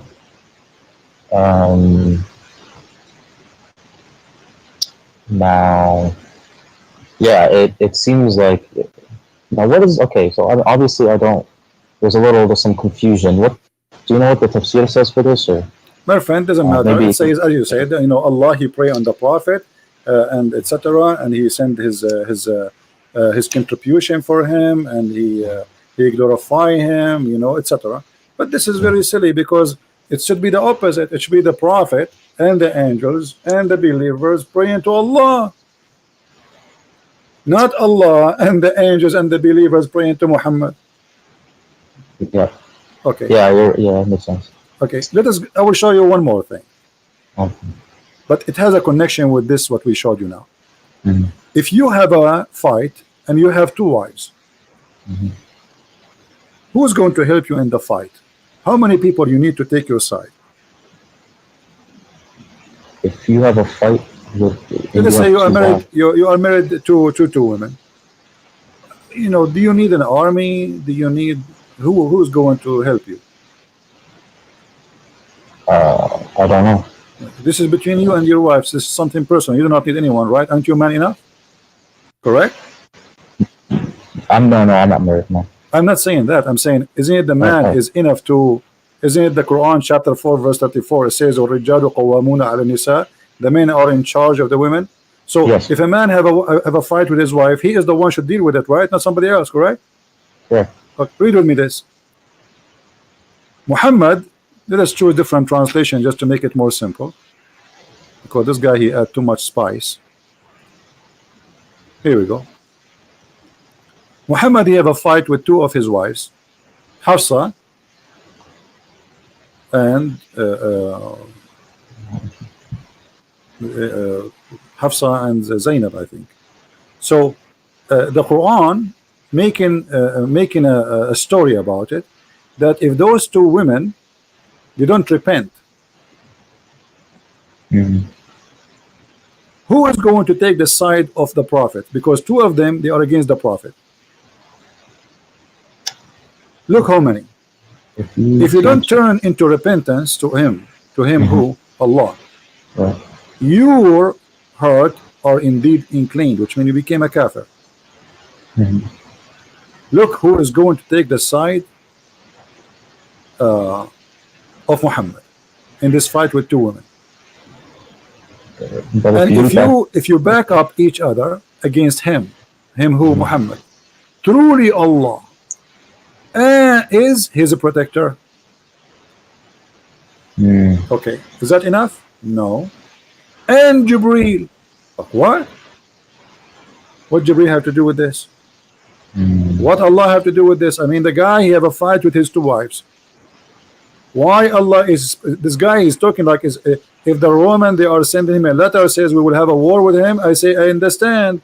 This guy is going to face an army, he need God to help him. Muhammad is fighting with two women, they are 5 foot tall. Truly Allah is his protector, and Jibreel and every righteous one among the believer. And furthermore, all the angels. Do you see what happened here? Yeah, I see. What's the verse number of this? This is a chapter 66, verse number 4.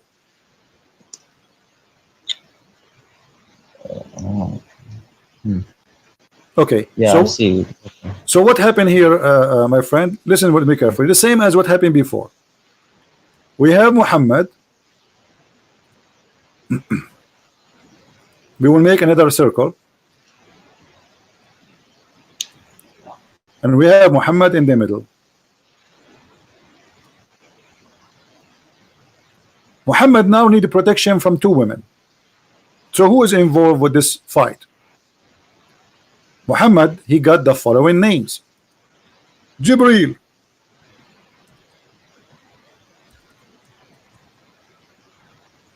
we will call him J. And Allah, we will call him A.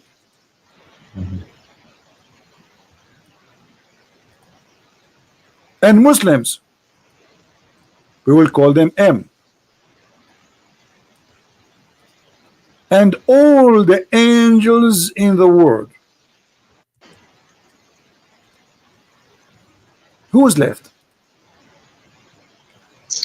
Yeah.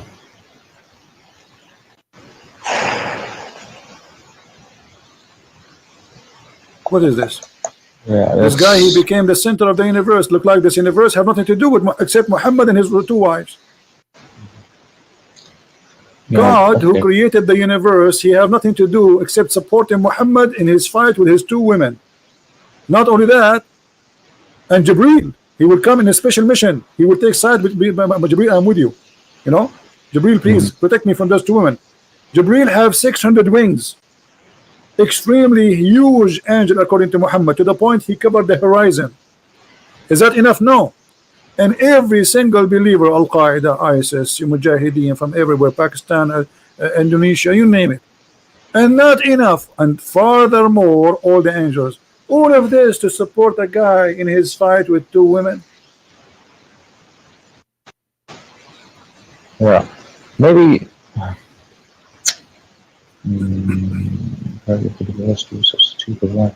maybe he's Allah's trying to, he's sending a message. Our friend, the messages are no problem. He can say to them, obviously, you see, look, Muhammad, what he's doing.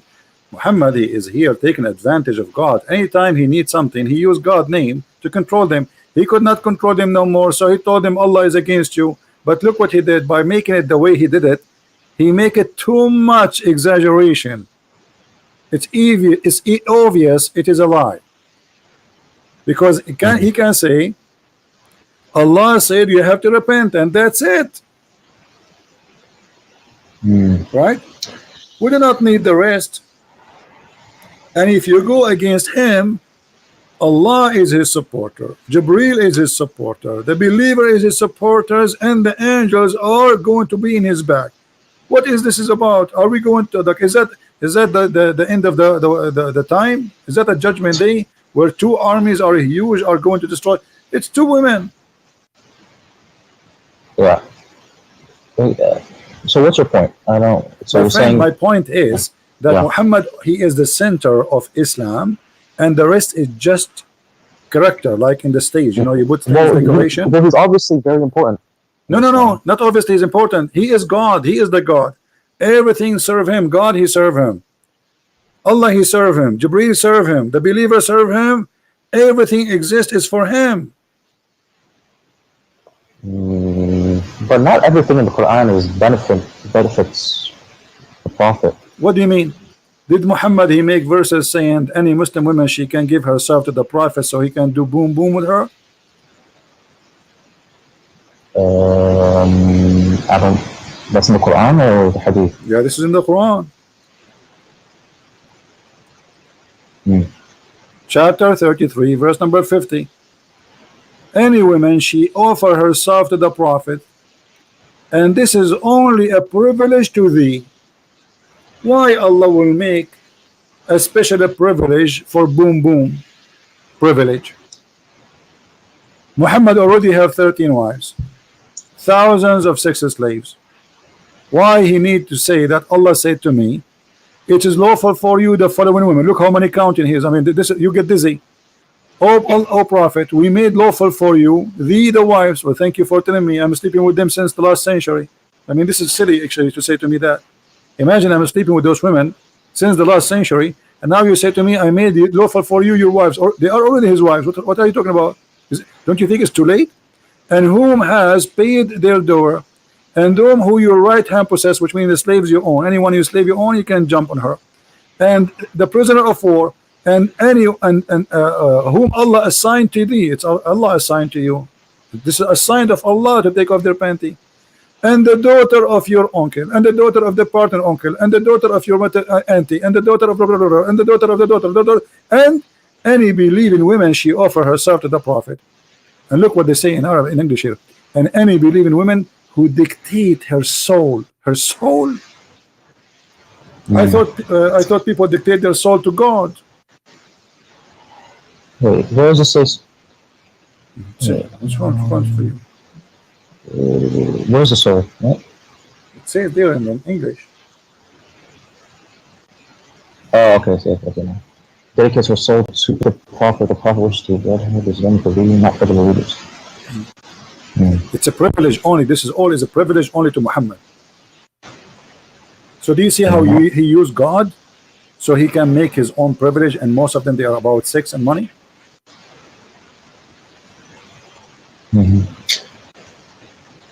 What does have to do with God, my friend? What do you think?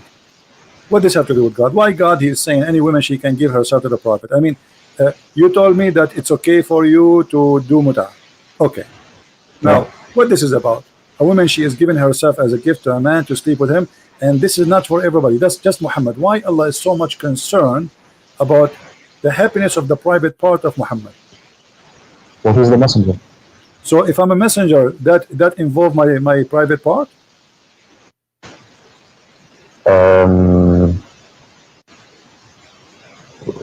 So now if I am a messenger, I just say I'm Muhammad now, and there's like 1 million women watching me. I say, hey women, send me a message. Who want to sleep with me?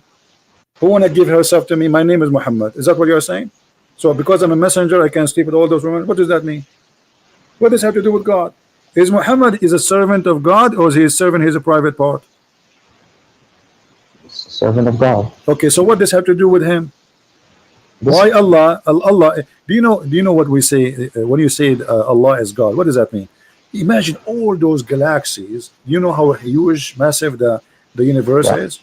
So imagine we are not even a dust, and the God who created all of this, he is writing a verse about women taking off her panty to Muhammad. Don't you find that this is something very fishy?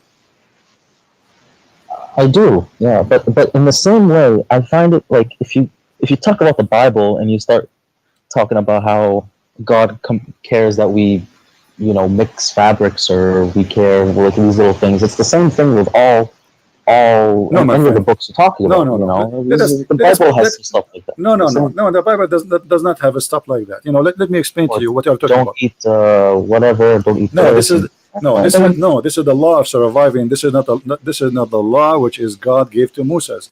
God gave Moses the 10 Commandments, and then Moses, he is the leader of his nation.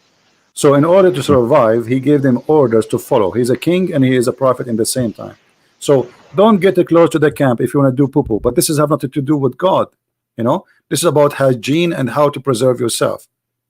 Because you do. I think I lost him. So when Moses he gave those command, it was to preserve his nation from being sick and ill and etc. But this is not God that's talking about those things. So here we have a prophet who is subjugate. And okay, why Moses did not make a verse says any woman she want to give herself to Moses? Here we go. Moses is a prophet. Well,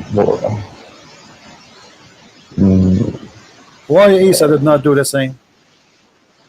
Why Abraham did not make the same? Why any of them did not make the same as Muhammad? Why Muhammad is unique when it's come to sex and money? I mean, maybe they did. We just don't have their words. No, show me where. Neither in the Bible, neither in the Quran it says that.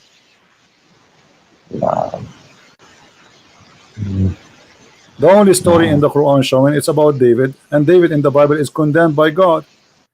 David in the Bible accused David to be a criminal. His hand is full of blood. While in the Quran, you know, the story is there is amazing. So why this man is subjugating God for his benefit?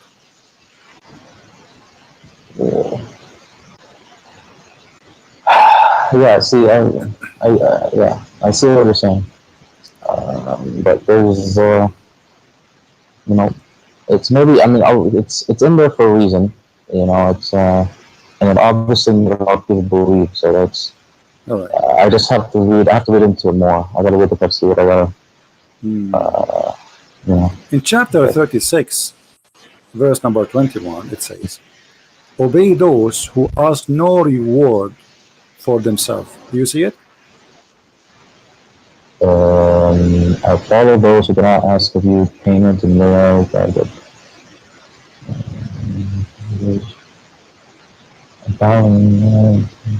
Yeah, I see it, yeah. Okay.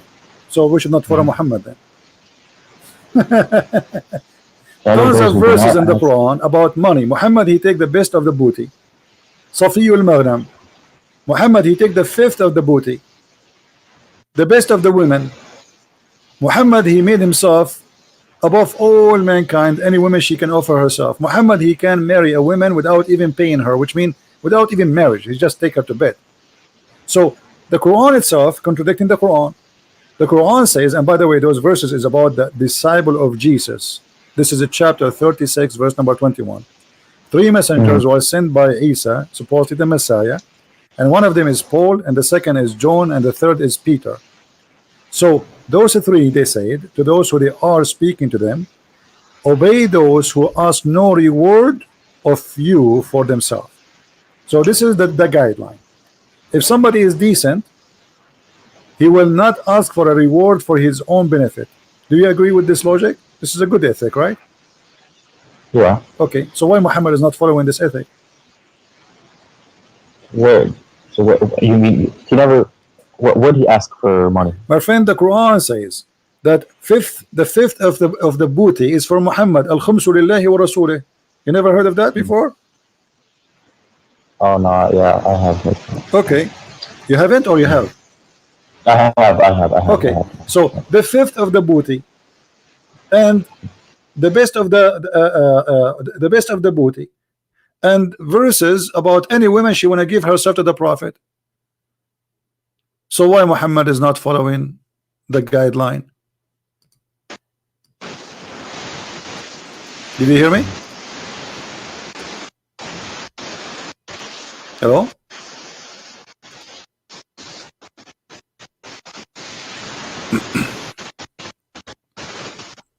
Hello?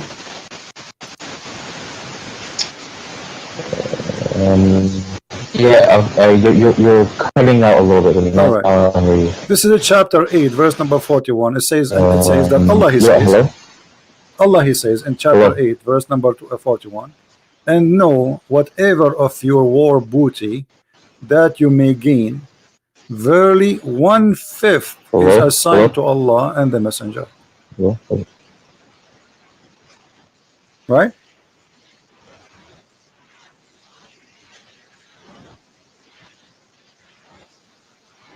And this is a theft anyway. Yeah. So how we can make two verses work? One saying that follow, yeah, he have a bad connection. You can tell, maybe he's in the Middle East or something like that. So obey those who ask no reward for you. Right? And this is what even Paul he was saying. Like, they accuse him of lying. He says, if my lies is to glorify God, what lie I am doing, right? I'm not asking for any reward from myself. This is from the Bible, actually. Muhammad is copying it. If we go to the interpretation, we will find that this is about Paul and Peter and John. So ask not or follow not those who ask you for reward. But Muhammad did not follow this verse. Muhammad did the opposite. No, he's an Arab. He's not an Indian. How is an Arab Indian? You're funny.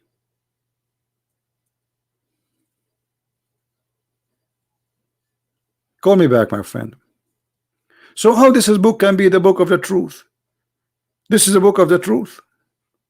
Not to mention or forget to mention the stupid stories, flying carpet, mistakes in history, amazing mistakes in science. Have you ever heard of a God you do not know how the hair is created? How the rain is created?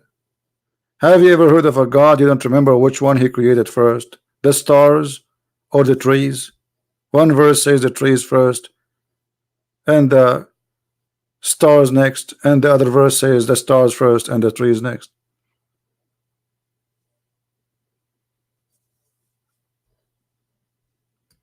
Yeah, I think this guy, he will leave Islam soon. Let us call him back.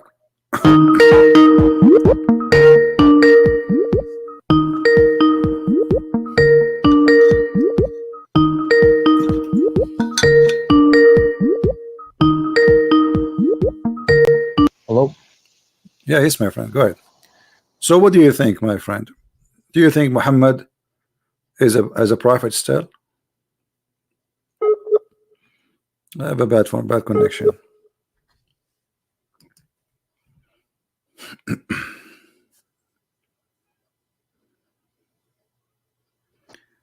David, one more time you say that, I will go to block you. We are serious. We are not joking around now.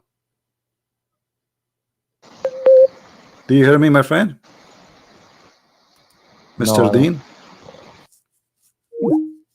You have a bad connection.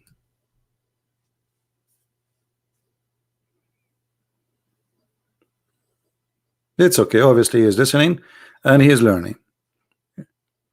They will leave Islam very soon, as the rest of them. So where is Muhammad, and where is the prophecy, and where is the prophet? Okay, and you call him a prophet. Where is the prophecy? Here we go. This is the Quran. Who want to show me a prophecy in the Quran?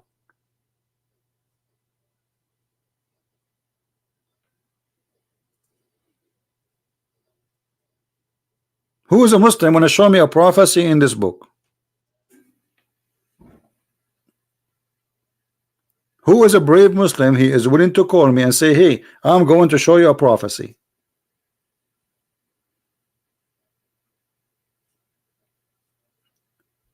Do you remember the chapter? It's called the chapter of the Kafirun, which the Muslims always recite for us.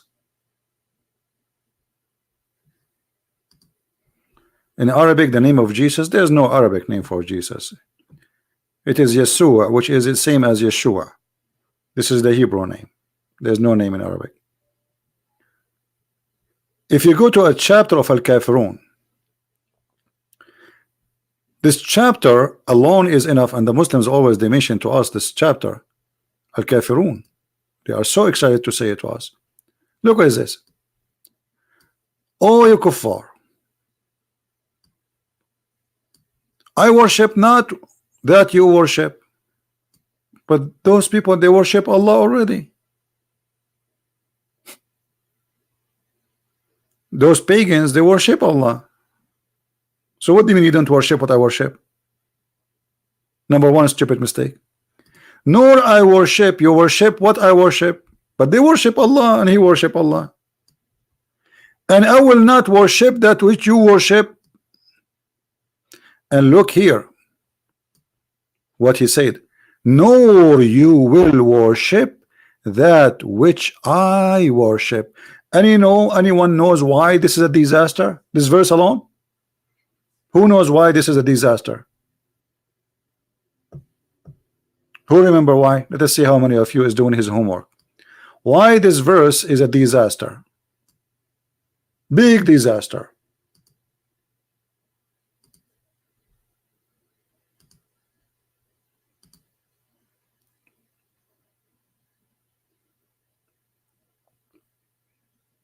Because he said to the pagans, who he is one of them too, you will never worship his God. But all of them later they became Muslims.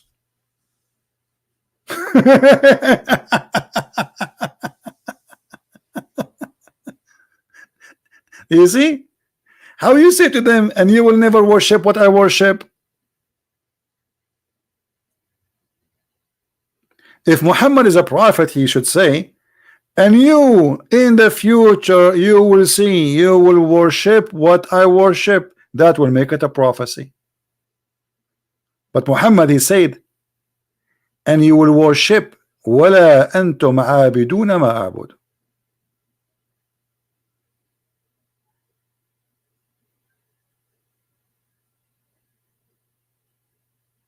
Muhammad, he got himself busted.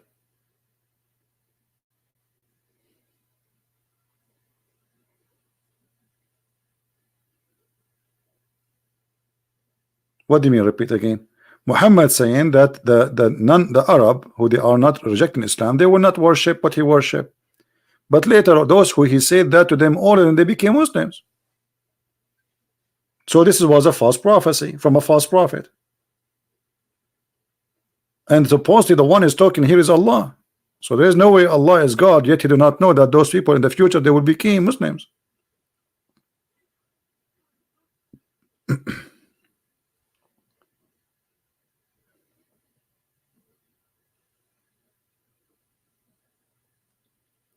Any Muslim?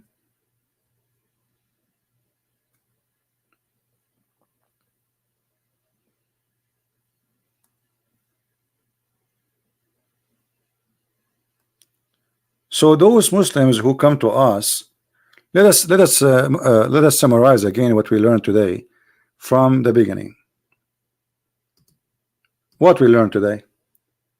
We learned that when a Muslim he come to you, and he come and he say the Bible is corrupted, don't defend. Don't start quoting verses from the Bible. Yes, Dean. Assalamu alaikum. Wa alaikum assalam. Can you hear me? I hear you. Okay. Yeah. So, my friend, what do you think about Muhammad? Do you think he's a prophet? Now he could.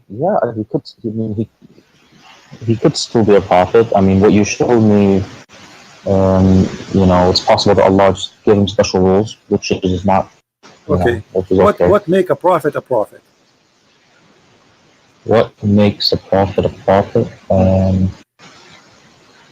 Prophecies. But like what? Give me a prophecy. Where we have the Quran in front of us. If there's any prophecy in the Quran to make Muhammad a prophet? Do you see the verses we are showing on the screen? The Kafirun? Yeah, I see him. Okay. If you go and read the interpretation, you will see that those people who Muhammad he said that verse to them, all of them they became Muslims later. So this is a false prophecy. How he said to them, nor you will worship that which I worship, and later all of them became Muslims. Nor will we worship, nor will not worship that which ye have been wont to worship, nor will we worship that which. So he's saying you won't worship which I worship, and then maybe they come fake Muslims so they don't get killed. If I say to you, you will never become a Christian, and then after 2 months, and I claim to be a prophet, and then after 2 months you became a Christian, that's mean I'm a false prophet.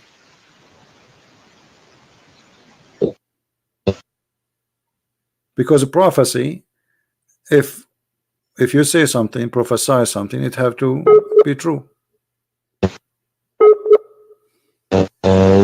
Yeah. Yeah, but this is a false prophecy.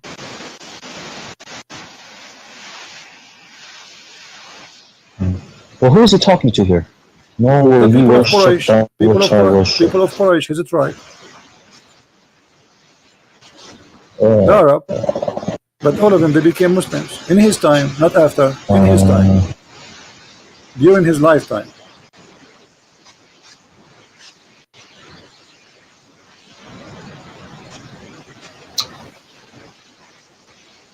Okay, what the prophecy Muhammad he gave in the Quran? Maybe they become fake.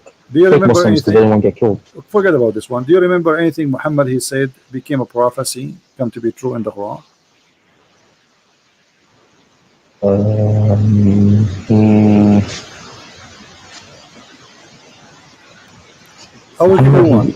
I will help you.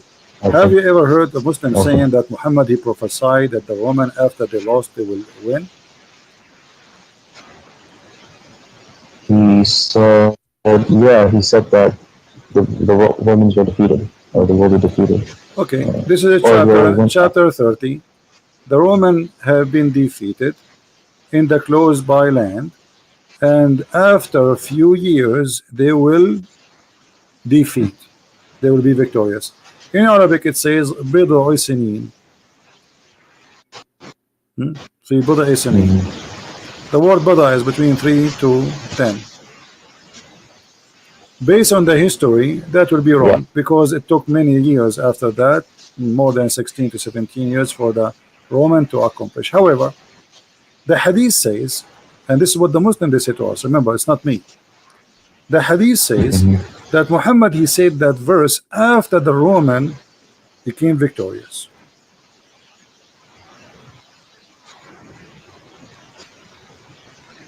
Oh. So how this is can be a prophecy? No, this is not a prophecy. Okay. The Roman Empire has been defeated in the length of span. Yeah, no, this is Give me a second, I will show you the hadith. the last thing. Because Muslims they keep talking about this verse, they say, brother, this is amazing how the Prophet he knew that. First, the calculation is wrong. Secondly, even the hadith says that we have a problem here.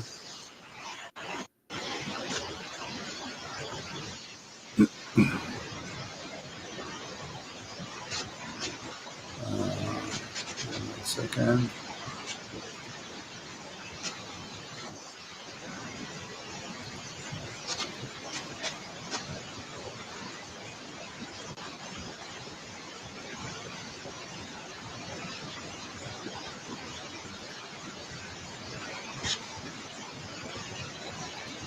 Are you talking from the Middle East? No, I'm in the US. Why you have a very bad connection? I don't know. All right. Let us see. I'm just trying to find you the hadith.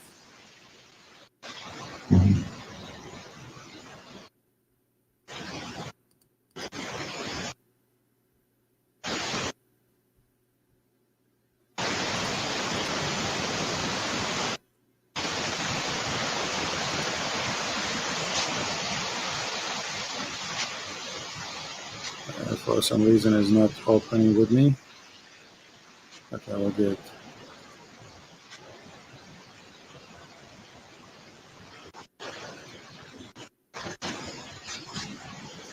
Just to show you how Muslims they say things, it doesn't make sense and it's not even honest when they say it. Or maybe some of them they say it without knowledge, you know. Many Muslims they speak without knowledge. All right, here we go. We found it finally. Thank God. Sometimes you want something, it doesn't come. All right. Let us put it in the screen.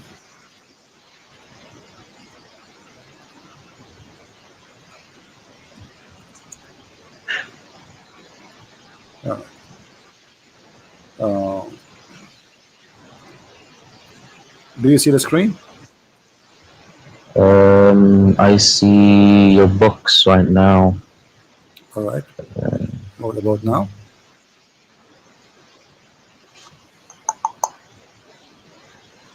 No, I still see your books. It's okay. We'll take a little bit of time to come to you. It says here that in the day of Badr, the Roman had victory over the Persian. So the believers were pleased with that. Then the following verse was revealed.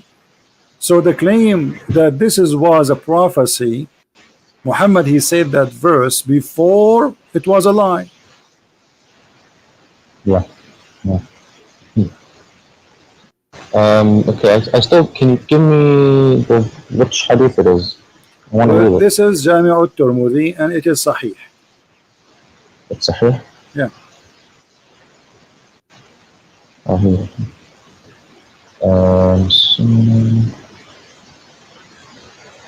So the believers were pleased with them, the followers were ruled, Alif Lam Mim, the winners have been defeated. On the day of Badr, the winners are defeated. Yeah, okay. I see.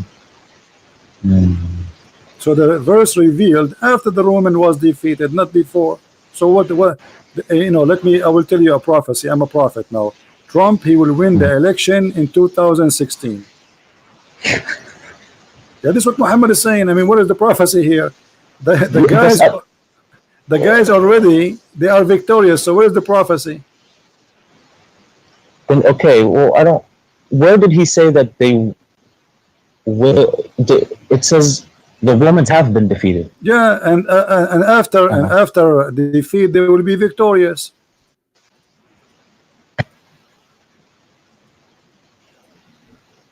Oh, okay. He said that we were happy with the victory. Okay.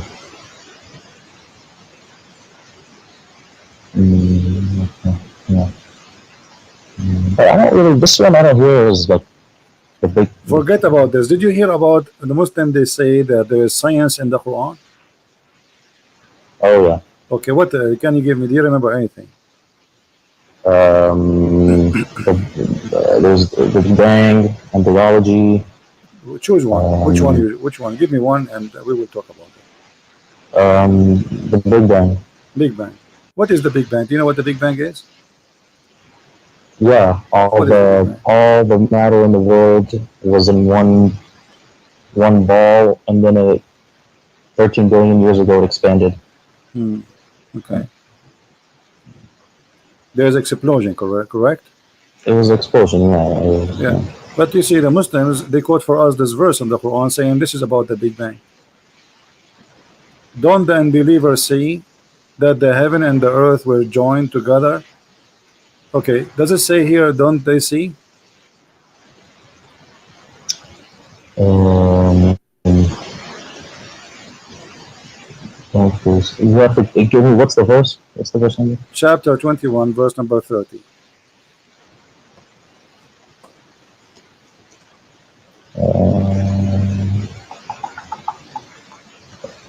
Okay, yeah, I see.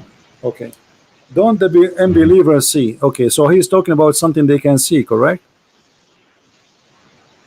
Yeah.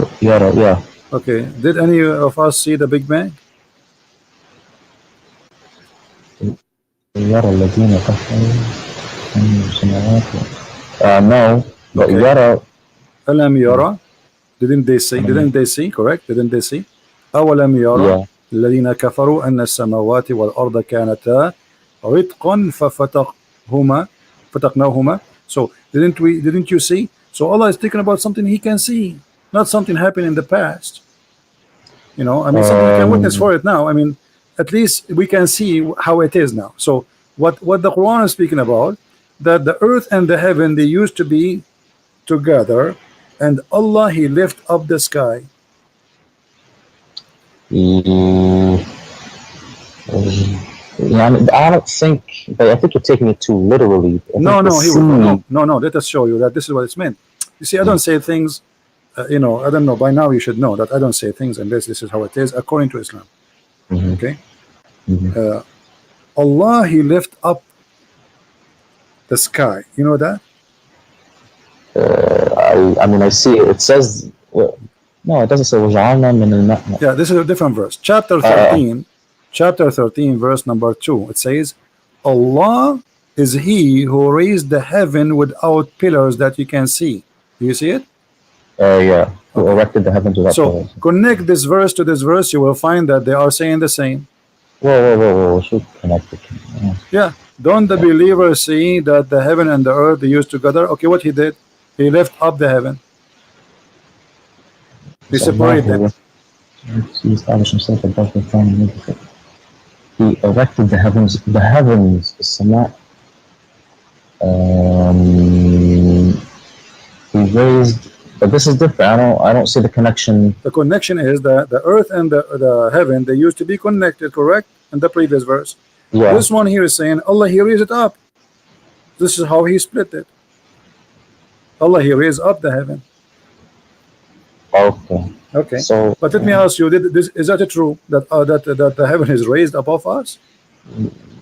no. So this is a lie. How God he says such a thing? We are not even a dust inside the space, inside the heaven, if we can call it heaven, correct? Correct. So we are the heaven is not lifted from us. We are inside it. We are little tiny. It's not even like a size of a needle, the head of a needle, inside the heaven. So how he lifted up? But because this is how Muhammad he say things, the earth and the heaven they are not connected. The heaven is up, the earth is down. So the heaven is up, but the truth is not right. The heaven is up, the heaven in the right, the heaven in the left, the heaven underneath of us, because the earth is not a flat, and there's heaven around us all over. Yeah, there's no. Yeah, that's right. So this is a very false Now, statement. الله الذي رفع السماوات. Yeah, so that's it's. I think you're taking this too literally. My friend, I don't- I am not the one. You see, you have to read the interpretation of the Muslims. Mhm. Okay, look at this. Mhm. Allah, Mhm. He is the one الذي مد الأرض. مد. What the Yeah. word مد mean? يعني مادة she spread it, she expanded Okay, it. but this is mean it's flat, correct? In Arabic, we say the madda is the carpet. Yeah. Okay, so he made the earth a carpet, and then he placed in the top of the earth mountains. Does it say that? Yeah. But is it true that mountains are something placed in the top of the earth, or the mountains are coming from the magma? Well, they come from the tectonic plates pushing against each other. Well, there's under two the- ways. Either it's a volcano, Oh yeah. which yeah, is the magma, or it is the tectonic plates because of a pressure between them. This is correct. But which mean in both way, it's not it's coming from inside the earth, not something we place in the top of the earth, correct? Correct. Yeah. Okay, so the But Quran here is giving false prophecy. Muhammad No, prophesying how God he made the earth, he placed mountains firm in the top of the earth. I don't. But he's not saying. That's because it looks that way. I don't. It's not literally. No, my friend, this is literally it's about how God he's speaking about mountains, how he created them. This is not it's not up to you. And you can read the Muslim interpretation. This is not my interpretation. You can read Ibn Kathir, you can read Al-Qurtubi. Okay, you see, I will take advantage of one thing. That's because you know Arabic. You know the hail, right? Al-Barad. Oh hell yes, yeah. Okay. How the hail is created? It's cold air. I don't know exactly. So you don't believe that hail is something God he break from mountains in heaven? Break from mountains in heaven? I mean, no. Okay, so read with me, because you keep saying to me you are taking it literally. Read with me. Give me here we go. ألم ترى أن الله يزجي سحابا ثم يؤلف بينه ثم يجعله ركاما فراق ودقا يخرج من بينها. Then he says وينزل من السماء من جبال فيها من برد فيصيب به من يشاء. Allah is talking how he make the rain, and now he's talking how he make the ice. Okay, where the ice is coming from? You speak Arabic? Yeah. Okay.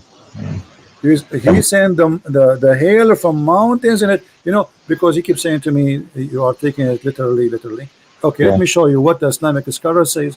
Whatever the Muslim scholars they say, I will take it, no problem. Here we go. Just to show you this is what it's meant. That's not me saying this and saying that. So if we go to the Quran interpretation, which is made by the Muslims, not by me, we will find the following. Let us see what it says.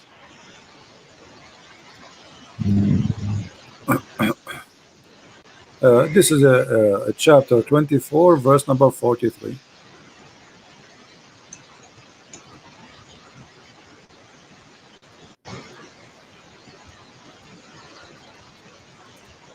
and we will show it interpretation according to Islamic understanding, not ours. Not we don't do what the Muslims do. Muslims, they try to explain the Bible to us the way they like. We don't do that. You know, we show them what they themselves they see about those verses. Yeah. Okay, let us see verse number 43, and here. All right, you heard of Al-Jalalain, correct? Yeah. All right, here we go. This is Al-Jalalain, and this is the official government website of the Kingdom of Jordan. Let us see what it says. And he sent down from the heaven out of the mountains, min jibal, mean extra, that there is in the heaven. Does it say that? Yeah, it says that. Okay. Yeah. So Allah is sending hail from mountains in heaven. How God, he do not know even how hail is made. Yeah. So We can change the interpretation. Maybe this guy is wrong. I mean, people make mistakes. Maybe this guy, he have a wrong understanding. Here we go. This is Ibn Abbas, the cousin of your prophet. All right. It says, and then he says, and then he sent down hail from mountains in heaven. Yeah, that's not right. Okay, but this is God. Yeah. And God is saying to us how hail is made, how rain is made. How this can be true? If this is God talking and this is wrong, that's mean Allah cannot be God. Yeah.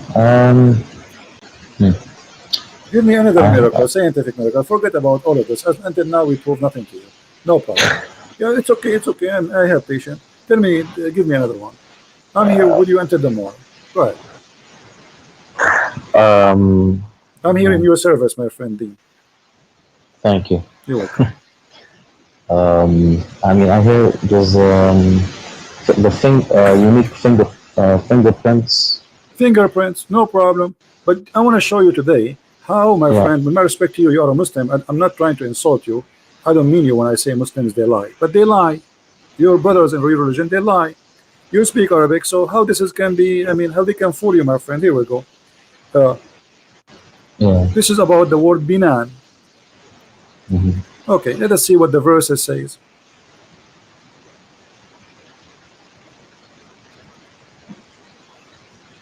Chapter 75, verse number 4.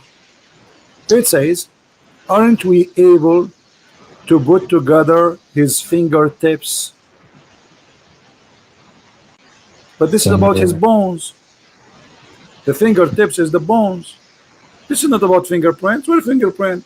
Allah is saying, here we go. Does the man think we cannot assemble his bones?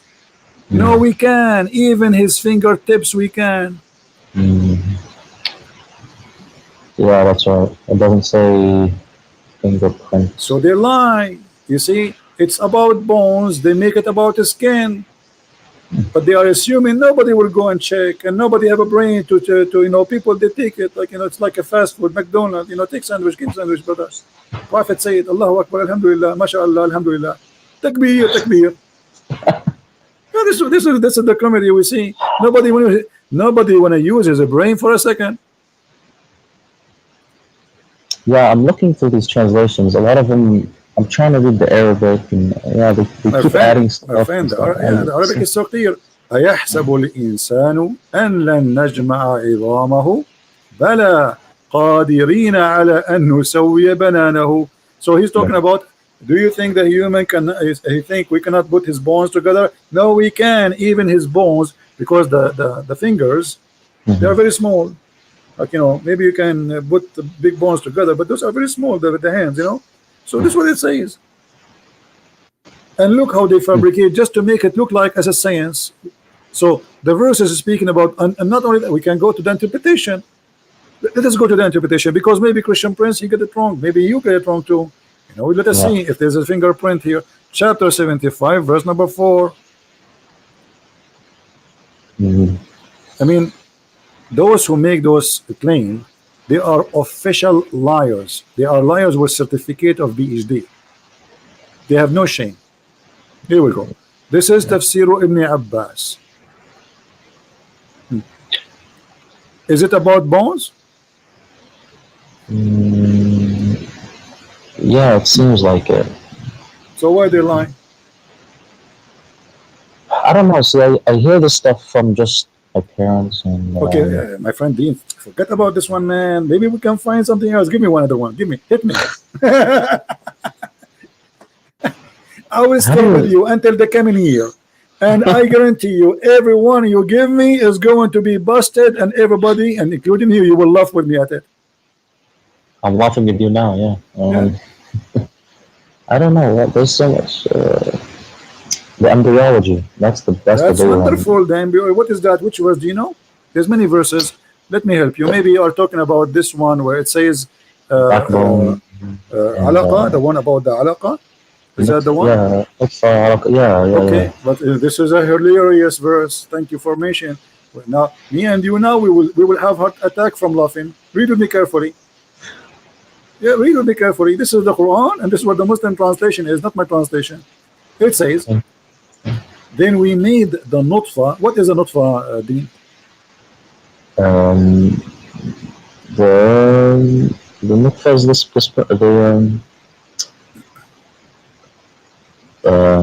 nutfa is the sperm. That's wonderful. We made the nutfa into a congealed blood, alaqa, a thick of a congealed blood. Okay, do you agree with that, Dean? Have you ever heard of a scientist says that the baby is made from nutfa, and the nutfa will become a baby, and that how it happened? The sperm became blood, and then the blood became a lump, and then the lump became a flesh or bones. Mhm. What is that? In which science is that? Where we can find this science? The sperm of the man go to the women and fertilize the egg. The one will grow is the egg. It's not the nutfa, correct? Well, yeah, there's the egg. Yeah. Yeah, the egg will become the one cell. It's a big cell. The cell became two. The two became three, etc. You know, so it's not the sperm will become what this guy is talking about. He's saying that the sperm of the man will become a congealed dead blood. Now, yeah, then you have the nutfa into a clot and then the clot into. But it's not wrong. It's It's wrong, just my it's friend, not. because the sperm does not transform to be anything to do with the baby. The sperm activate the egg and deliver the DNA message, and that's it. Dissolve. According to the Quran, what is the first stage?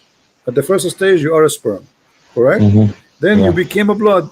Go and check from now until the coming year and find me who is the scientist who will say that the first stage is a blood.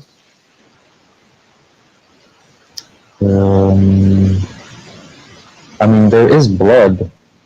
Friend, yeah, for sure we have it, but not the sperm will become a blood. I mean No, I'm not. the blood you will have a blood after you have a system. You should have nerves first, Oh, yeah. you know. So you have to have. I mean, you have to have veins. So like when we have a blood, we have a supply. The blood is a supply, correct? And that Right. is something will provide us with food and oxygen, correct? Correct. Yeah. Okay, but here in this stage, there's no need for food. I mean, the food is provided in different way from the womb of the women. The egg is connected, even after you are born, still you are connected to the mother, right? Right. So here he's saying that the sperm became a congealed blood. Let me show you another verse. Okay, Mhm. do women have a sperm? Do women have no? Okay, Of course. chapter 86, verse number 6 and 7 says that there's a gushing fluid, sexual fluid, coming Mhm. from the backbone of the man and the ribs of the women. Where do you think the sperm of the man is coming from? Sperm from the It's coming from the testicles. Well, you are very close, but let us go here. According to the Quran, no. The the the the sperm of the man is coming from the backbone, and women have a sperm, and it's coming from her ribs. نظام بين الصلب والترائب. Yeah, I mean, no. What? I don't see women here. Where do you see men, No, women? the word taraib in Arabic is the location of the necklace of the women. It is a word that has to do with the ribs of the women, and specifically the location of the women necklace. This is what taraib means. That's right. موقع القلادة. Tara'ib. ترائب الصدر هي العظام الرقبة التي تقع فيها القلادة. موقع القلادة من الرقبة للمرأة. So it comes from between the backbone of the man and the ribs of the women. How is that? What kind of God do you think that the sperm is coming from a backbone, which is the last bone in your spine, and women have a sperm coming from her ribs? You know, let us go and see the interpretation. Maybe I'm wrong. Yeah, I have to. Yeah. No problem. Here we go. This is a chapter 86, verse number 7. Let us go to Ibn Kathir. You heard about Ibn Kathir, right? Yeah, he's the big one. Yeah, he used to be in my school. Oh. Here we go. This is Ibn Kathir. Let us see what Ibn Kathir he said. Now the Muslim, they will say to me, what the Muslim they will say not now, they will say Ibn Kathir is an idiot. They will say he has no understanding. Yes, they will say that, but just to save Muhammad from being exposed, they will say anything. Look at this. This is Ibn Kathir, and he is explaining the verse. Let us see what it says. He is created from a water gushing forth, meaning sexual fluid that comes out bursting forth from the man and the women. Thus the child produced from both of them. Okay, wonderful. Now he continues saying, proceeding from between the backbone and the ribs, meaning the backbone of the man and the ribs of the women. Referring to hairy chest. And here the translation is not accurate. It's not hairy chest, it is the location of the necklace. What do you think? Do you agree that women, she have a sexual fluid which make the baby, and it's coming from her location of the necklace of the chest? She has, I mean, yeah, she has a part in the, it's not the right location. No, it's not from the necklace. The woman have a sperm, my friend? No, no sperm, no. Yeah, but this is what it says. It says the baby, it says gushing fluid. It's a gushing forth liquid. It's a fluid. Do you see it? Yeah, it's a sexual fluid. So this cannot be the egg, because the egg is not sexual fluid. It's not even a fluid. All right? Right, yeah. Yeah, and not only that, Muhammad himself, he explained that. That's why Ibn Kathir, he read for us that the Prophet said. Let us see what the Prophet said.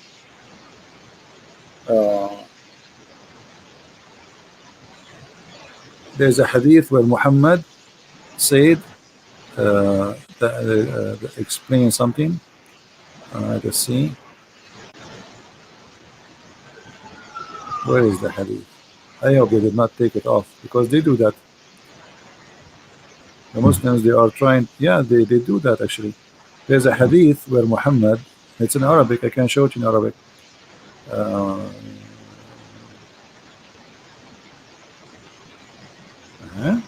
What happened to the hadith? Okay. Here we go. Actually, this is the hadith. This is the hadith from Muhammad. Proceeding from between the backbone and the ribs, the backbone of the man and the ribs of the women, and here he takes the explanation from Muhammad. The fluid is yellow and fine in texture. The child will not be born except from both of them, i.e. their sexual fluid. So what Islam teach, that the woman, she have a sexual fluid in her private part.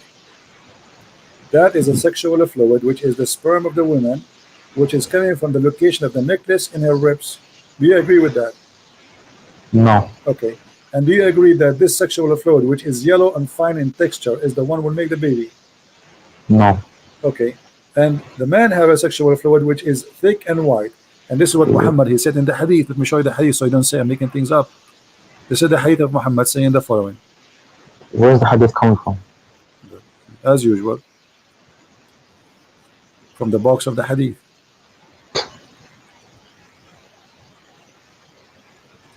Here we go. This is your prophet explaining the same thing, and this is Sahih. I came to the prophet. Okay, no, this is not the one. Here we go. Let me show you the Sahih.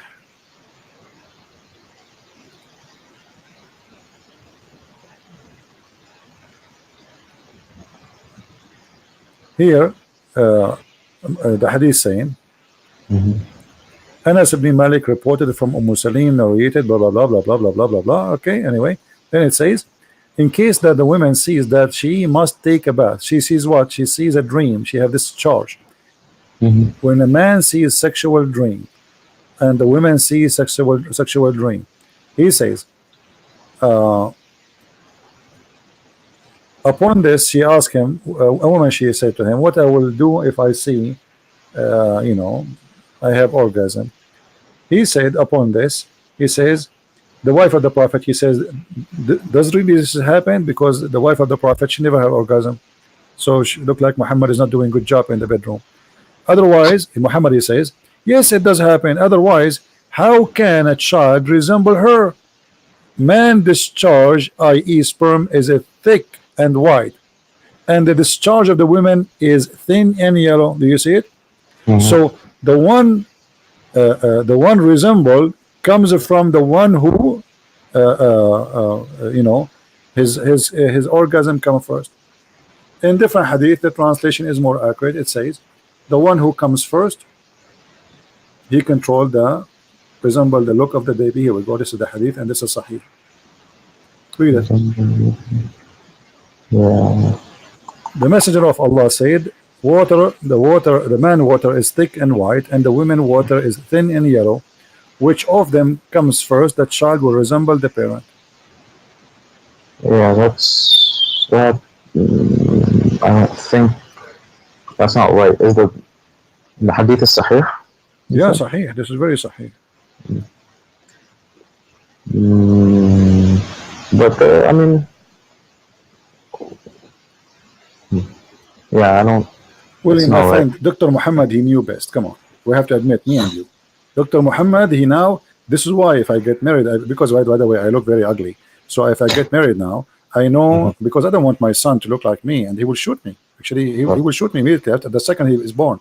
So he look at me like he might go back where he came from after he see me. So what? By the wisdom of the Prophet, Alhamdulillah, now I will never have orgasm first, because I want my son to look like his mother. You know, actually, he will not like his mother because he can't be a son. Because Muhammad here, he mean too, not only resemble as a look, resemble as a gender. I can show you the other hadith. It says, so if the one who comes first, if the man come first, the baby will be a boy. If the women come first, the baby will be a girl. So according to the Majesty Dr. Muhammad, who is getting his knowledge from Allah, the women orgasm will decide, or the man orgasm will decide what the gender of the baby and how it will look like. But all of us, we knew that this is stupid. And look, Muhammad, he made it clear. He said the water of the man is thin, the water of the man white and thick, correct? Yeah. He called them both water. And then the water of the women is a thin and yellow.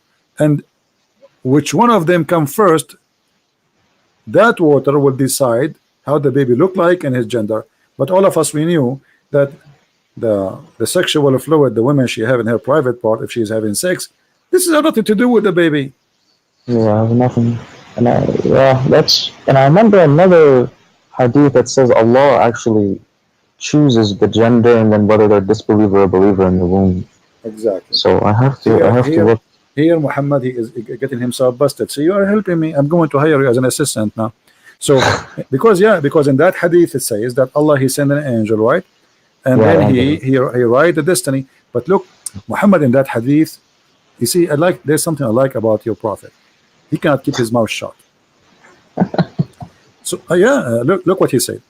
Do you know how long the sperm of the human being can live? A couple of days, maybe? 5 days. Look what Muhammad said, my friend. I mean, your prophet is amazing. Look at this. Your prophet, he said. He said, not me. Remember, don't curse me. When the drop of semen remain in the womb for 40 or 50 days. Look, your prophet is very honest.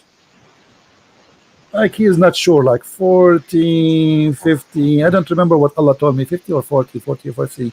40 or 50. I mean, What kind of a prophet this prophet is? Where he got the number 40 and 50 from? And then, so you stay. And by the way, it doesn't say. Yeah, it says actually 40 or 50. And 40 or 50, you are the sperm. And then the angel come and he says, Lord, good or evil? The guy is a sperm. Now you are thinking of, so you are a sperm, and now Allah is deciding what you will be. All right. In different hadith, actually, Muhammad, he said the following, which is getting more funnier. Because you are 40 days as a, you see here, as a drop of semen, and then you became a clot of blood. Yeah. And then at the end, Allah will decide male or female. Do you see it? Last thing. You see it? I see. Yeah. Male or female. So the last thing is the gender. According to science, actually, gender is decided right away by the sperm. The sperm, when it go inside inside the egg, fertilize, and that sperm decide the gender is not what he's saying. According to Muhammad, the last thing is the gender. Here you will see the same. You know. Look, all those hadith, they are saying the same. Read this one with me. This one is fantastic. This one we can make movie, me and you, about it. If you have money, we can, we can ask Sylvester Stallone to be the, we make him go back. We make a cartoon movie like he was a sperm, Sylvester Stallone, and now he go in a mission and he stay as a sperm in the womb of the enemy for 40 days. Look at this. Yeah. In the form of a semen for 40 days. Then became a clinging, it's not, doesn't say, it says alaqa, a congealed blood. For the similar period, so you are now 40 days as a sperm, and then 40 days as a blood, and then 40 days as a lump of a flesh. And that's it. The total is 120 days, the baby is done.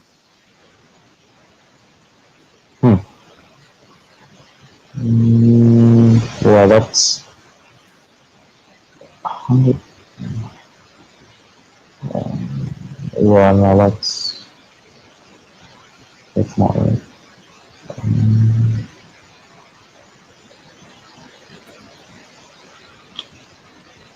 And this is reported by who? Both Al-Bukhari and Muslim.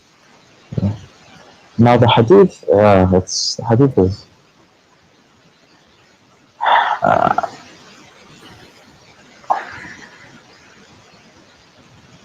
yeah, I don't like the hadith too much. You know, the Quran, you see, I showed you the hadith to confirm what it says in the Quran, remember, right? Yeah, I know. Yeah. So because I wanted to say, because you said to me you are taking it literally, etc. So I'm showing you, this is what the Muslims understand it, and this is what Muhammad himself, he said.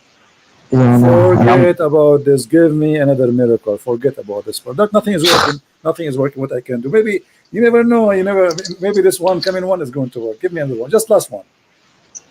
But this one, try to choose something that can hit me in the head, break my head to pieces. The last miracle. I mean,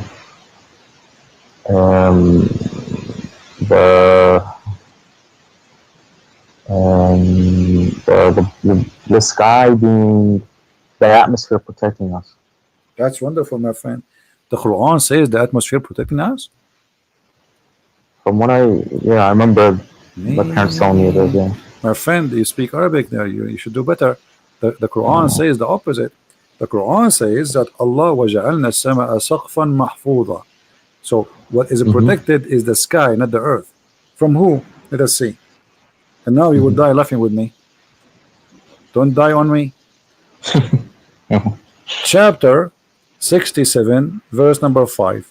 And indeed we have adorned the nearest heaven with lamps, and we have made such a lamp as missiles to drive away shaitan. You see it?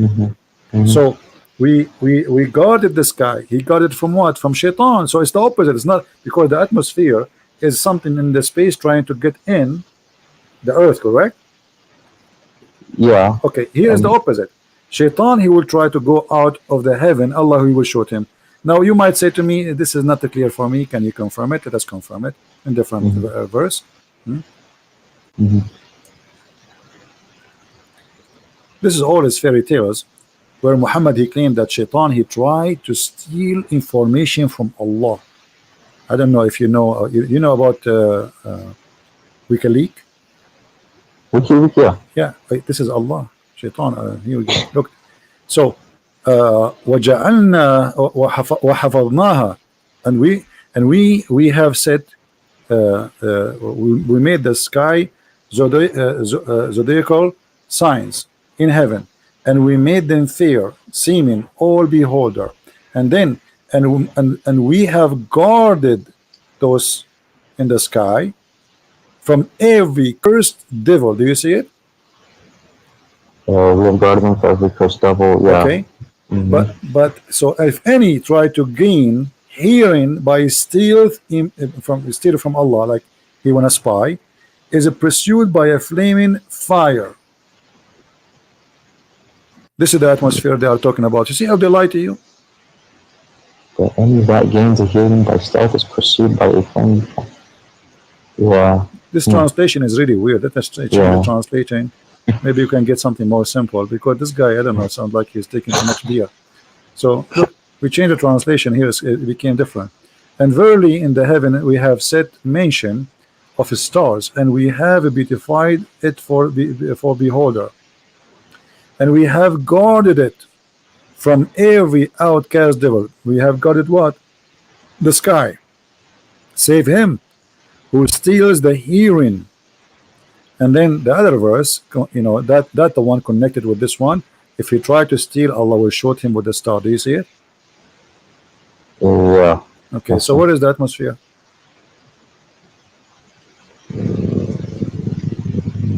Yeah.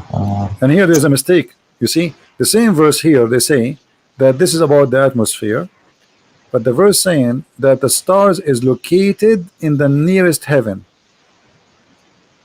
That's mean if this is, but yeah, it says the lamps in the lowest heaven. Yeah, okay, I see. Yeah. The lamps, missiles. And the Shaitan, he live in the earth. So Allah, he showed Shaitan by a star. Do you know how big the star? Yeah, there's no. This is all his fairy tales for kids. I mean, come on, you are smarter than this. You really believe in this?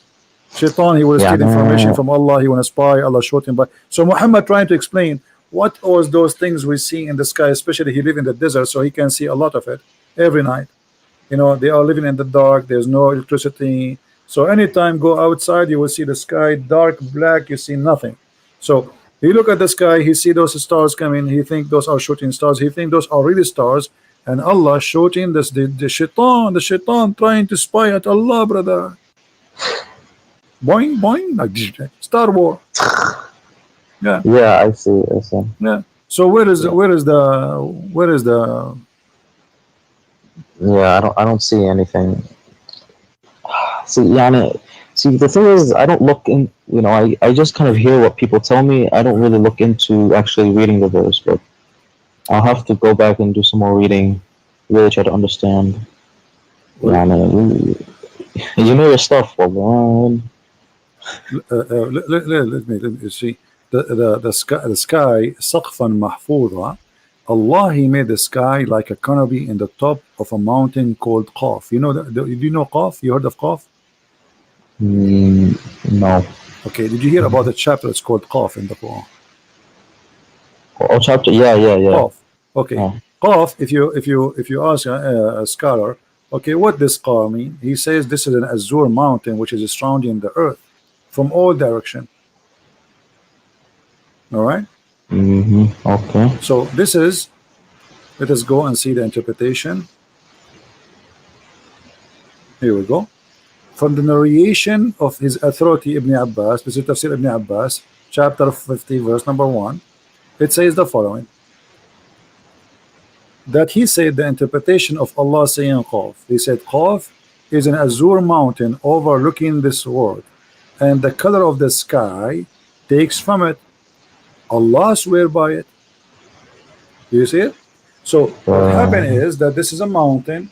It's a blue, and it's surrounding the earth from. The earth is a flat, and there's a wall fence, and then in the top of the fence, in the top of the wall, like a room, there is a dome that is, or a roof That is the sky, and the reason the sky is blue because of that mountain. It's clear. I mean, what's wrong with you? Come on, isn't it clear? Doesn't say that, or I'm saying that? Yeah, and there's a mountain overlooking this world, and the color of the sky takes from it Allah subhanahu. Yeah, true story, brother. This is a pure science, Islamic science. Yeah, I've never heard of this one, but yeah, that's. Do you have more miracles?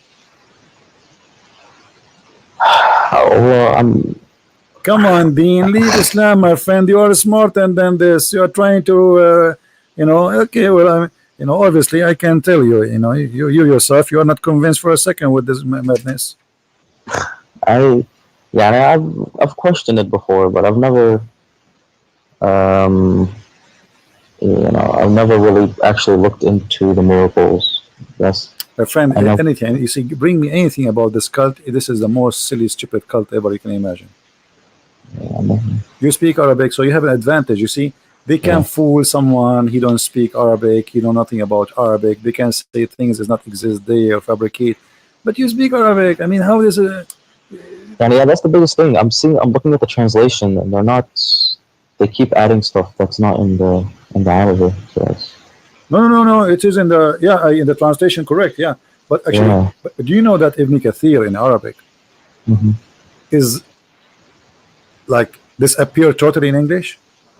There's hundreds of pages from Ibn Kathir in Arabic is taken away from the English translation. I can't find why. They took it off. Anything will look embarrassing for Muhammad. As an example, the story, if you go to read Ibn Kathir in English, read the story about Al-Gharaniq. You heard about Al-Gharaniq, right? When Muhammad, he says, the three daughters of Allah, their intercession, it's a must. So, all the story there in Ibn Kathir, what happened exactly is gone. You open Ibn Kathir in Arabic, you speak Arabic, open Ibn Kathir in Arabic, open Ibn Kathir in English website, and read, you will see it's gone. The story of him bowing down is gone. The story what he said is gone. Everything is gone.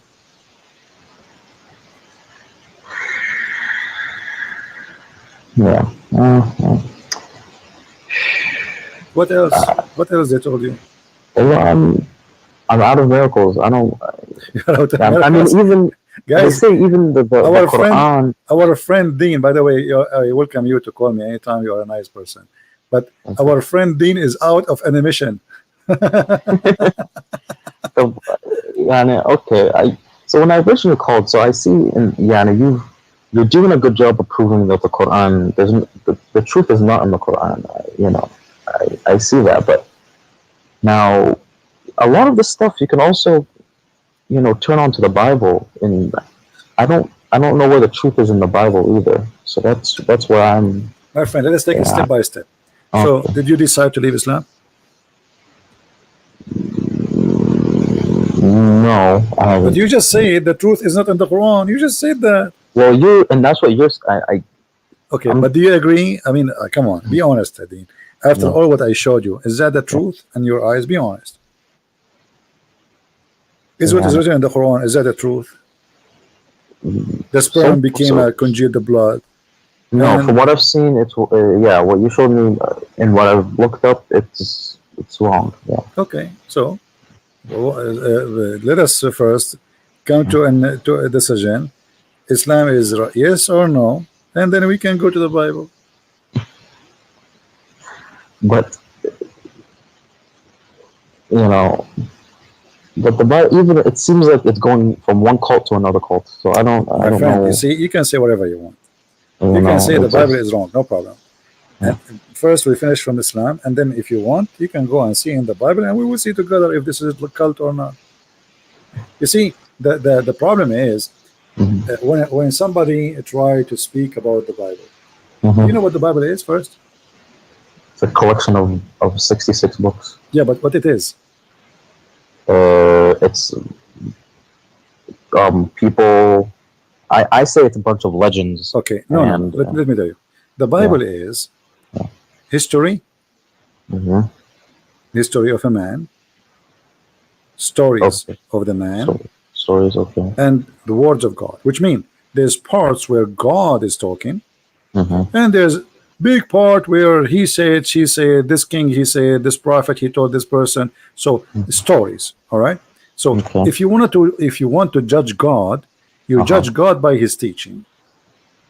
Where's The that? rest, which mean, okay, Jesus said to me, do this. That is God. For me, Jesus is God. All right. Okay. Now, if there is a story about a king fighting with other king, this is history, and it's written there because this is the history of the Jews struggling with God, disobeying or obeying. So the Bible is very honest and writing history. As an example, when David disobeyed God, the Bible says David disobeyed God. As simple as that. So it is a history of sin, people committing sin against God, people commit sin against each other, people doing bad and good. That part is for us to learn about history. However, there's a part where God he speak. So when you want to judge, you judge what God said, not what I say. Let us say I was exist in the time of David. I enter upon David. I say, David, you are blah blah blah blah. Okay, and then the one who they are collecting the history, they wrote that in the Bible, because we as a Christian, you know, we don't say the same as Muslim. The Muslim, they say the Quran, every letter there is written by God himself, correct? Right. No, for us we don't believe in that. For us we believe that the word of God is in the Bible, but in there too there's man history, which means this is a book written by the man about God and about the man. So there's a stories about the man, and there's a stories coming from God. Same things, God he gave orders. So God said is God said. Man said is man said. Okay. Now, how do you know it's coming from God? It says there. It says. So because it says it's coming from God, that means it's coming from God. My friend, okay, yeah, The but Quran yeah. says it's No. You see, from God. but So you know, you can prove easy what is what is can be from God, what is not. Just the same. We can use the same method we use here. Like you know, the Muslims. The problem with Muslims, they have like stories of like they say to you, Samson he left he lost his power because he cut his hair. But this is not about. This is not because of his hair. This is about it's about sin. The same as Adam, he lost his eternal life because he commits sin. So he have an absolutely amazing power to live forever. He's in heaven. That power is taken from him. So all the Bible is from the beginning to the end. Even the stories, which is, you can say literally, we can take them. Those stories are spiritual stories. Even the names of the Bible are spiritual names. As an example, when we say, you can go right now, you can do this, when you have time. Check the name of every name in the Bible. You will see they are not names. Not a single one of them is a name. It's a sentence. It's a statement. It's a spiritual statement. God is with us. God is all hearing, like Ishmael, Abraham. Abraham is Abraham, the one who crossed the river, the one who crossed from the other side. Moses or Moshe is the one who survived the drowning. So there's no names in the Bible. So the Bible is very, very deep book. So what some naive people try to do, they go and read 2 words and they think this is just, we learn the Bible. The Bible is not just what you think. It is very extremely deep. If you go start from the book of Genesis, go right away, and then if you read even the books of the names of the sons of Noah, you will find that all the names of the sons of Noah are speaking about Jesus. Imagine, even their names speaking about God will come down to the earth. There's 10 names, and those names all then they present the story of Christ. But when we read them, because we don't speak the language and you don't know what they mean, you think it's just a name. Yeah. So the Bible is different story. Quran is just somebody, when you've been in a school, maybe the teacher, she asks you to make something to put it like in the wall in the school, you know what I mean? Yeah. This is the Quran.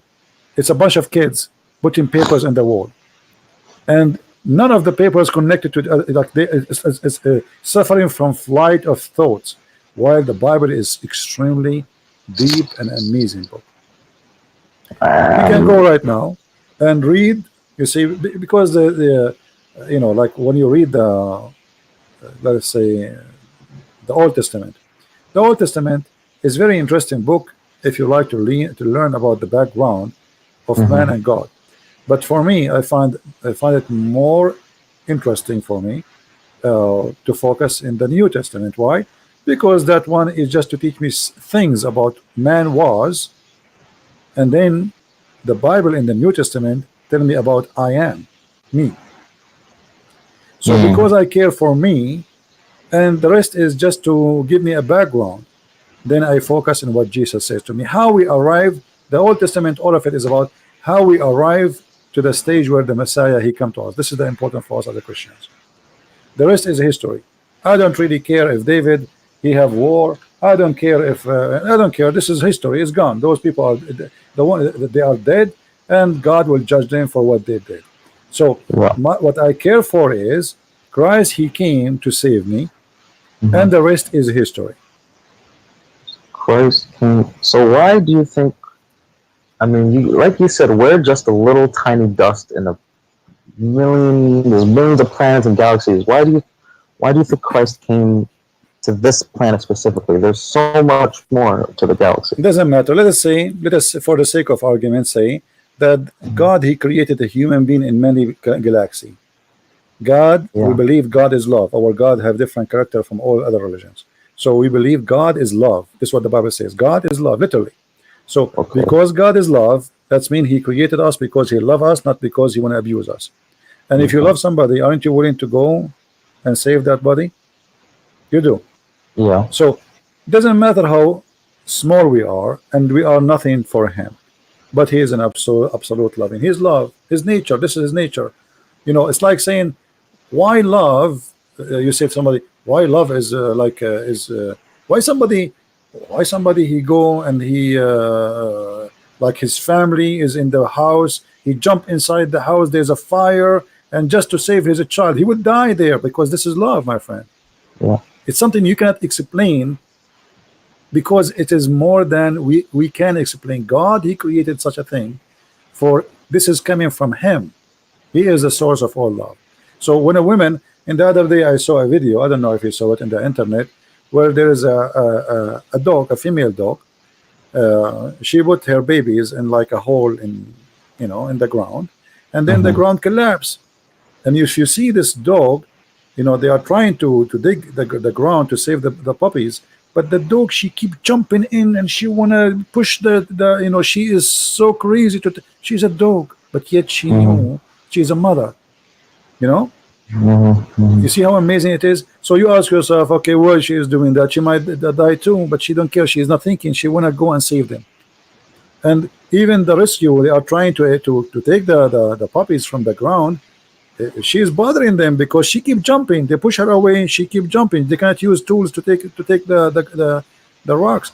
So this is amazing love, which is created by God. He put it inside those, we call them mothers, even if they are animals. So love cannot be explained, for it's a miracle of God, and God is a miracle. Okay, I mean, yeah, I have to, because from coming from this, the Islamic point of view, I've always thought almost like Christianity is almost like its own cult. And you see, when you say cult, my friend, when you say cult, what will make a cult a cult? Cult, if the leader, he want to have sex with our wives. If the cult, he want our yes, it's about money. Cult is about money, sex. This is what it is about. So did the Messiah did that? No. Did he ask her for any return? No. Did he ask for money? No. Read the whole Bible. He did not own anything. He have nothing. And remember, the Messiah, even the Quran confirm, he can raise people from death. Is that true? Yeah. But imagine, my friend Dean, imagine today, I can raise people from death. Do you know how much power that can give me in this earth? How many kings will bow down under my feet to bring them back to life?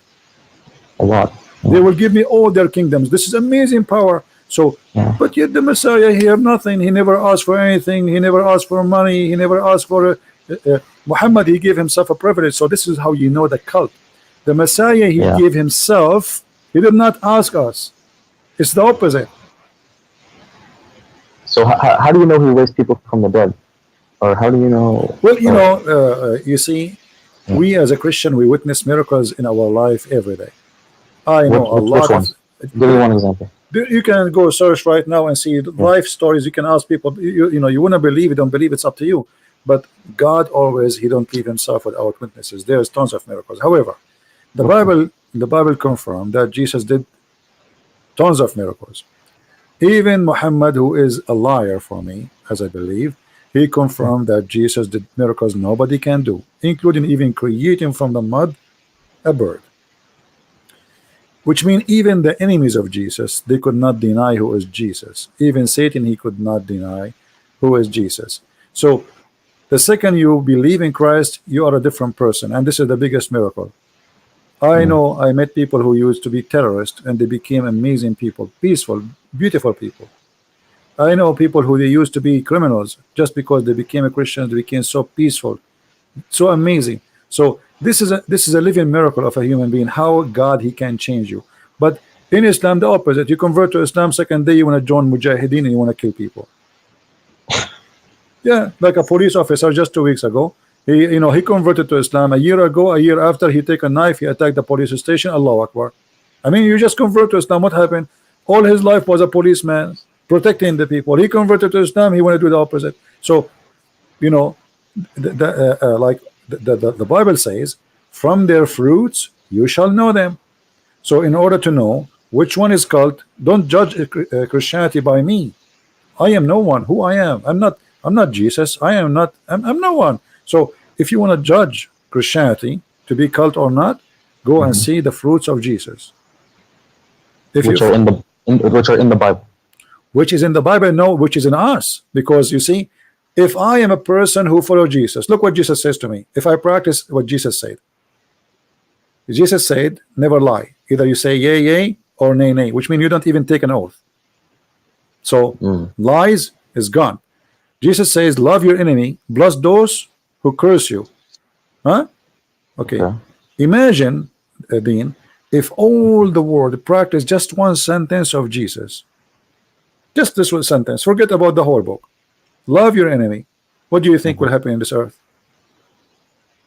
It'll be better. What? There's going to be heaven. Yeah. Right? We will not need weapon. We will not need army. Do you know how much we spend money on in stupid war machines? Most of our, even poor countries, they spend most of their budget in war machines. Their people are dying, but yet they are spending trillions of dollars in buying rusty steel. So a human being life can change if we follow Jesus. Jesus can change you, my friend. Love your enemy. But you know, the Bible, I mean, he doesn't just say love thy enemy. There's the Bible also condones slavery. God, you know, no, that's not true, my friend. That's not true. You see, this is all is wrong understanding. You see, the Jews, they live by the law, eye for an eye. So which means the Messiah, he says, don't do evil, don't do evil, don't be like them. So when he says, if somebody slam your right cheek, give him the other one, and it says clearly, don't do evil as they do. So the Old Testament, it's about people who want to survive. The Jews, you see, if we want to be honest about what happened, we cannot judge the Jews who lived 3,000-4,000 years ago by what's happening today. At that time, the Jews, they've been taken for hundreds of years as slaves, the whole nation. So you are asking the Jews that you cannot treat your enemy the way they treat you, but your enemy can treat you as they wish, and that will prove that you are a good person. That's what you are saying to me, right?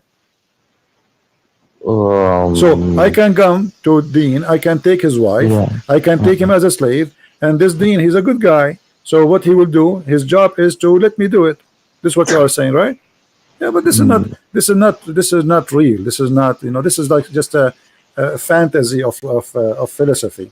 You know, those people, they are real people who live in a certain time, and the time is extremely harsh, extremely bad, and they have to survive. You heard that the Jews, they've been enslaved by the Assyrian, correct?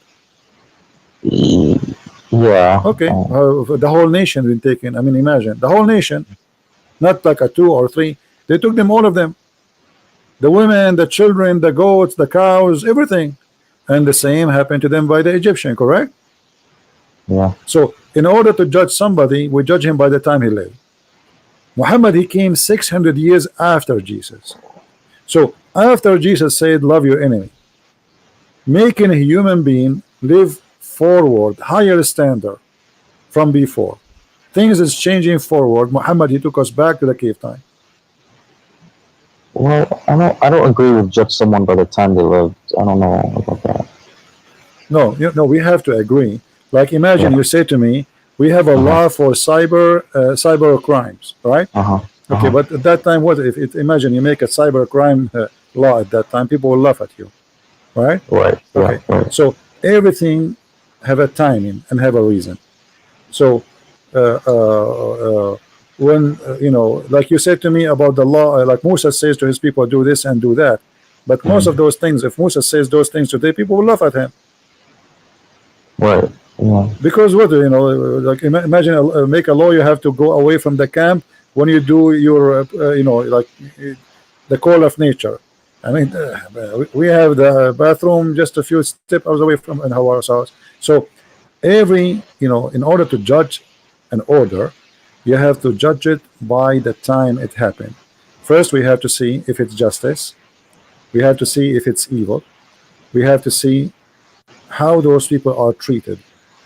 Those people, they have a very savage life, surrounded by savage, surrounded by people believe in slavery, surrounded by people who don't believe in God, surrounded by people believe in killing and kidnapping and taking your money.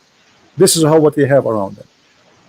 It's like those movies. If you see those movies, fantasy movies, like they show you crazy people, they have very weird hair and they have trucks and guns and they chase each other and they kidnap them and they put them, make them as slaves. Those fiction movies.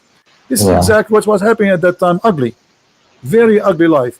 You are not sure if tomorrow will come and you are free. This is the situation. Your neighbor tribe can attack you and take you as a slave, and that's it. You lost your freedom. So slavery. So the slavery was okay back then. It's okay. This is what people. This is the evil of the people. They are doing to each other. So let me show you something from the Quran. You see, Muhammad, because he associated himself with the Jews a lot. So Muhammad, he understood the law of Moses very wrong. Look what he says in the Quran. Look with me in the screen. Muhammad here is trying to be a Jew, but he tried, but he get himself busted. Oh, who you believe, retaliation is prescribed for you in the matter of a murder. So this is a matter of what? Murder. Okay. The free man for the free man. And the slave for the slave. And the female for the female. But this is not what eye for an eye is. Eye for an eye. If you kill my wife, I don't go and kill your wife. I kill the one who killed my wife. This is eye for an eye. You know what I mean?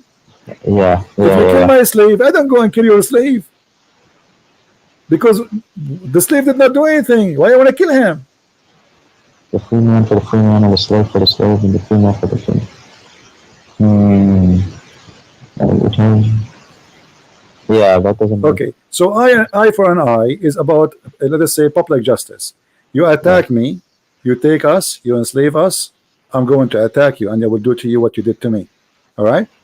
Muhammad, he took the law of Moses, but he practiced it in a very funny, stupid way. Because free man for the free man, that's mean that if a free man kill a free man, the free man will be killed. If a free man kill a slave would be killed. Slave for the slave. So a slave he die, a slave will be killed. If you go and read the interpretation, you will see clearly it says if a free man kill a slave, a free man will not be killed. And then he says female for the female, but this is stupid. What do you mean female? You should say the one who killed the female should be killed. So later Muhammad, when he did this law, people, they start laughing at him. He abrogated this verse. If you ask Muslim, they will say to you, this is abrogated. Okay, why did Allah find himself funny and stupid? Yes, he found himself stupid and people laugh at him. Otherwise, he will keep it. Ask Yeah. yourself, I am a prophet. I make a verse. Why after 2 weeks or 3 weeks I will abrogate it? Doesn't make sense. It's not like, if this is a verse was given by Moses and Muhammad came 1,000 years after, I understand there's a huge different timing, as we said, because there's a law match with the timing. But this is the same prophet. After a few weeks, he changed his mind because people, they start laughing at him. For this is not a justice. Yeah. So if you want to understand what people they practice during their lifetime, you have to put yourself in their shoes. Muhammad, he did nothing, and he have no God. This guy, he is a stealing law of somebody, and because he didn't understand their law, his law became funny. This is not what Musa said. Yeah. What I mean? So okay. Yeah. So when you see in the Old Testament war, well, those people, everybody his hand on them, everybody want to kill them, everybody want to fight them. So they are living in the time where everybody attacking everybody want to take them slaves. So either you die or they die. As simple as that. This is the balance. Yeah. The Roman and the Persian before Christianity, they were killing each other for how many years? More than 300 years. Non-stop. Yeah. Okay, what is the reason? I mean, did the Roman have enough land? No, they never have enough land. They want to take more and more, and the same as the Persian. And then Muhammad, he did the same, and his followers. So all of this is about evil and power and money, and slavery is a source of money. Yeah, I guess. Yeah. So what I'm trying to say to you, in order to judge somebody, live in his time. So to judge Muhammad, so live in his time. No problem. No problem. You can't judge him on the 9-year-old. No, having sex with a sick. I have to judge him because I have to judge him. I have to judge him by his time. As an example, the Christian, they never attack Muhammad. So why he attacked him? No problem. I mean, okay, if somebody attack you, okay, protect yourself. You have the right to defend yourself. But the Christian, actually, even the Muslim, they say the Christians, they gave him refugee in Ethiopia, which means if not the Christians, he will be dead. Yeah. Is that how you return? The Jews, Muhammad, he ran away from Quraysh. He went to Yathrib. Yathrib, this is the city of the Jews. They welcome you in their city. Why you kill them later? Yeah. Yeah. So here we see a person, like, I mean, if you have a dog, you feed him, you give him a bone, he will never bite you. Yeah. So if you want to compare, if you want to see, okay, well, in that time, life is evil, life is ugly, life is disgusting. But Muhammad, he was just following the same life. He did not make it better, he made it more ugly. Actually, he made it legally in the name of God. Yeah, that's true. Yeah. Like when he says go and attack the Christians and the Jews and force them to pay jizya. Okay, what is the purpose of this? Do you know what was the purpose? So they don't die. No. I mean, why he did decide to attack the Christians? What happened? Oh, he just, I don't know. He just wanted to be a warlord, so he wanted to. No. Actually, there's more than this. You see, we have to go. This is why I advise you, Dean, when you read anything, to go deeper than what its appearance, and try to get the story. You see, if you go to the verse before it, chapter 9, verse 28, it says, "Oh, who you believe, the idolaters only are unclean, najis, filthy. You know what najis mean, right? So let them not to come near the holy city." Okay. And so now there's no business because nobody can enter Mecca and people will die. Where is the business? Look what we said. Look at this. So if you fear poverty from losing of their merchandise, this is the translation of the Muslims. Allah shall preserve you of His bounty. How? The verse after it: fight against the Christian and the Jews and force them to pay jizya. Do you see it? Yes. So it was a clear theft. He made an order and now he cannot take it back. He said that those are clean, don't let them come here. People, they start complaining, how we will live. Who's going to go and visit the Kaaba and spend money here? The Kaaba is a big business. It's a pagan business.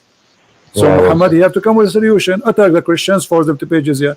And look here at the hypocrite Muhammad. Christians, they worship Jesus as God, correct? Okay. Muhammad is willing to let you worship Jesus if you pay him money.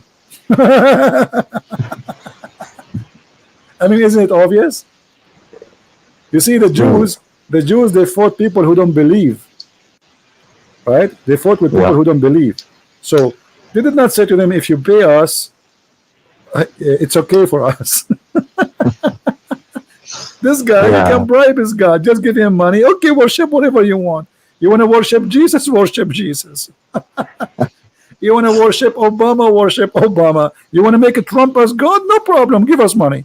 This is what Muhammad is saying. Maybe he's just tolerant. He's being nice. No, this is about money, right, my friend. It's in front of you. If you fear poverty, Allah will give you a solution. Don't worry. What's the solution? Attack the Christians. Attack the Christians until they pay you, not until they convert to Islam. Actually, during the time of the Caliphate, there's some Christian villages in Egypt. They send letters to the Caliphate through the Muslims, saying that those villages, they want to convert to Islam because they don't have money to pay jizya. The Caliphate refused. He said, if we make everybody convert, who is going to pay us? Yeah. You know. Yeah. Okay, Christian friends. Thank you for this. This was good. Yeah. So, but did you decide to leave Islam at least? It's I didn't completely decide, but it's almost there. Almost there. Okay. You're fun, my friend. Okay. All right. Thank you. Are you shy to say I'm out of Islam? Is that the reason? Are you like? Do you fear people? No. Do you fear anyone? Of course, it feels weird, but if I completely leave Islam, it makes me doubt if there's even a God in the first place. Which is, my friend, it's better to doubt a God from worshiping a false God. No problem. Who said that it's wrong to doubt that there's a God or not? Actually, a great believer is the one first. He question if God exists or not, and then you come to a conclusion, and that conclusion will lead you to enter decision, and then the decision will become after thinking, not being blind. You know what I mean? So nothing wrong. Me myself, who said that I'm born as a believer? That's silly and that's stupid. All of us we question. All of us we wonder. Like maybe Christianity is false. Maybe Jesus is just a normal person. Maybe. I ask myself all those questions. So nothing wrong with saying I am out of this, and being an atheist for a second is better than being a slave of God, which is false God, for all your life. I agree. Yeah, I agree. At least free yourself, and then you are a free thinker. Think, be free. Yeah. It's like how I can see. What is out this box if I don't jump out of it? Then I have a question for you. Then how did you come to realize that God existed? Well, there is many ways. You see, the first thing will take my attention is how deep the teaching of the Messiah. When you read any of his statements, you will see that even though he spoke 2,000 years ago, even though you are reading a translation, which will make it less, let us say, it's like we lose a lot of, let us say, the language power, but still you will see that you feel something. It's like speaking to you about you. It's not about Jesus. If you open any chapter wherever Jesus he spoke, you will find that he is talking to you about today, your life problem, not about something happened 2,000 years ago. Which means this message is very special. It doesn't expire. It's not about certain time. It's about you and God. It's not about all people. It's about you as a person. So speak to you in a very personal way. I never read the Bible. I never read a speech of the Messiah, even though I did read it 100 times. Each time I read, I learn something new and I feel something different. You Yeah, can I try know that yourself. when I read the Quran, I was always feeling something. You know, sometimes I cried too. So you know, Maybe because this is under the influence. You cry from what? From this? yeah, I reading the Quran sometimes, or just listening to it sometimes. My Yeah, friend, maybe because you are not having a deep thinking. Uh, yeah, you know, like you know Arabic, right? Read with me carefully. yeah, Okay, yeah. you said you cry. I want to make you cry now. Read this. Okay. You see, I did not change the verse. Here we go in front of us. It says, اتخذوا أحبارهم ورهبانهم أربابا من دون الله والمسيح. Disaster. Here we go. I told you you will laugh. Here we go. What kind of religion this religion is? This is Arabic? How you say they took their monks and rabbi as gods instead of Allah and the Messiah? Yeah, And then the Muslims, in order to fix it, they say, no, no, no. Here, Al-Masih go back to the Wa'id go back to Ahbarahum wa Ruhbanahum. I never heard of such a thing. It says it clearly, they took their rabbi and their monks as God instead of Allah and the Messiah. Anyone who speaks Arabic, he will notice the Quran saying that you should take Allah and the Messiah as God. But in the translation is yeah. different.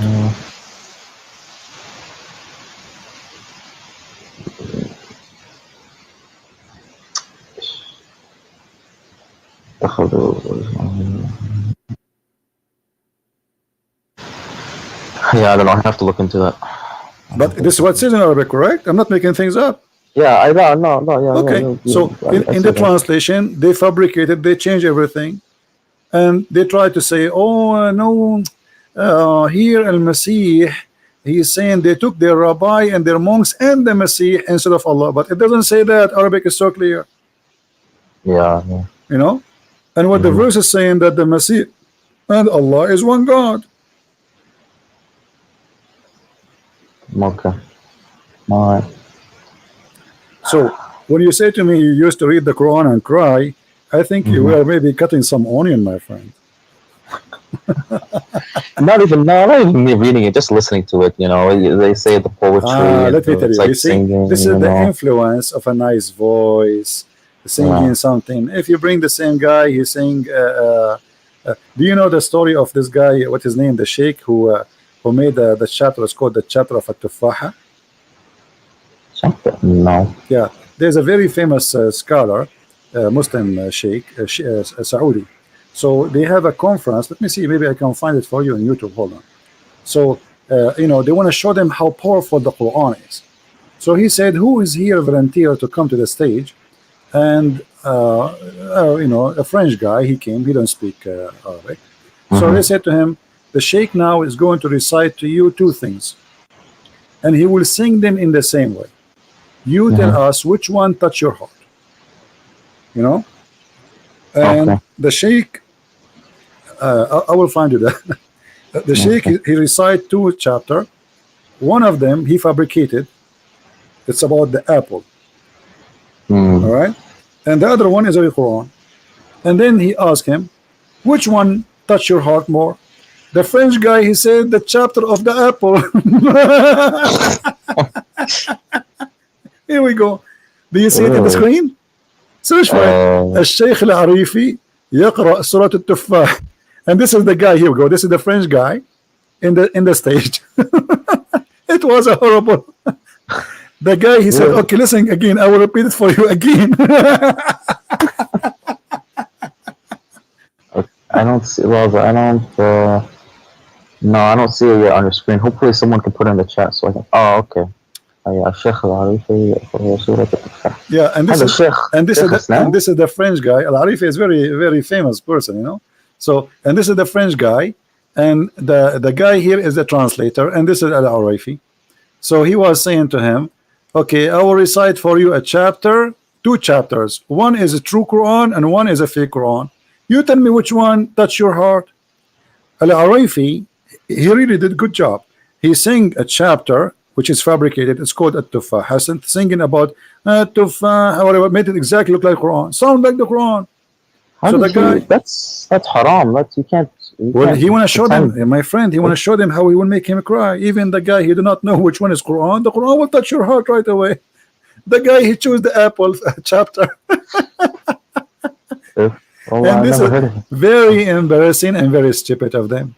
You know, in the beginning, I thought maybe they got this guy, maybe like, you know, he's one of them. You know what I mean? Like, okay, he Yeah. will go on the stage and he will say, I chose this one, but looked like it was honest, honest try, but It was honest. Yeah, and yeah. this is why they will never do it again. Here we go. This is the link. I will post it here. I wish I can play it because people will die laughing from the singing. And the guy, if you hear his singing, he make it look like Quran, really. You know, I mean, the guy, he really did a very good job.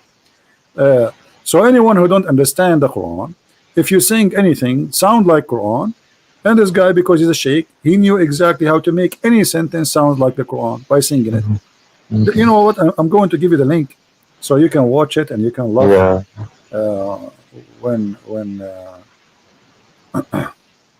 Okay. So hello. What you're saying is, you know, the Bible is from God because when you read it, you feel something.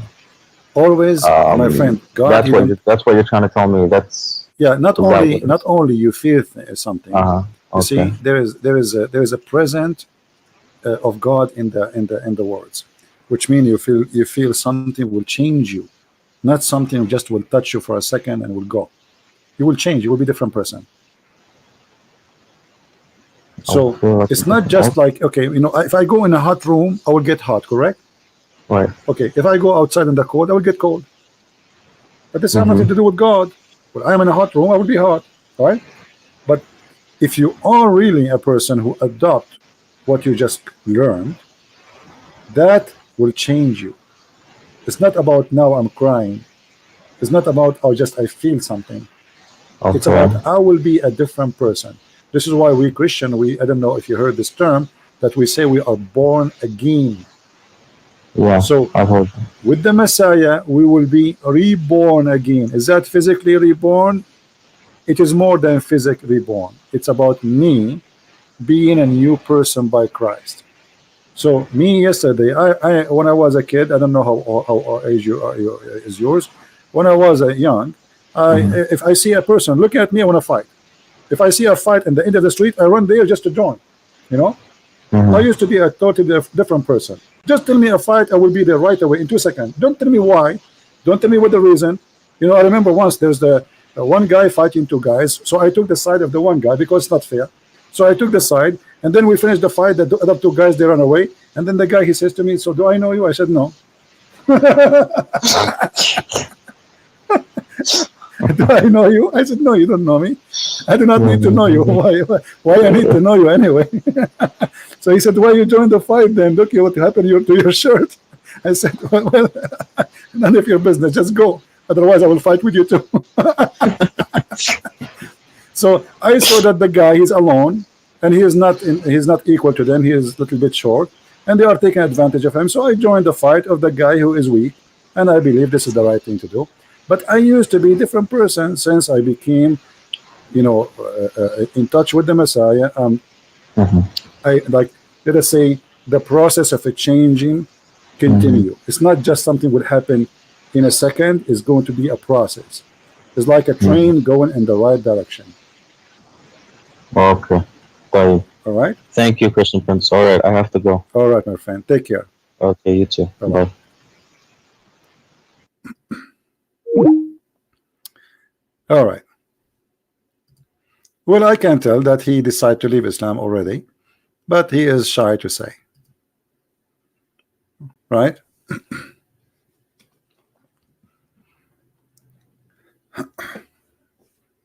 And maybe next time we will produce the chapter. It's called the chapter of the tufaha, which means the chapter of the apple. This is the link, by the way. If somebody can translate to many languages, that would be funny.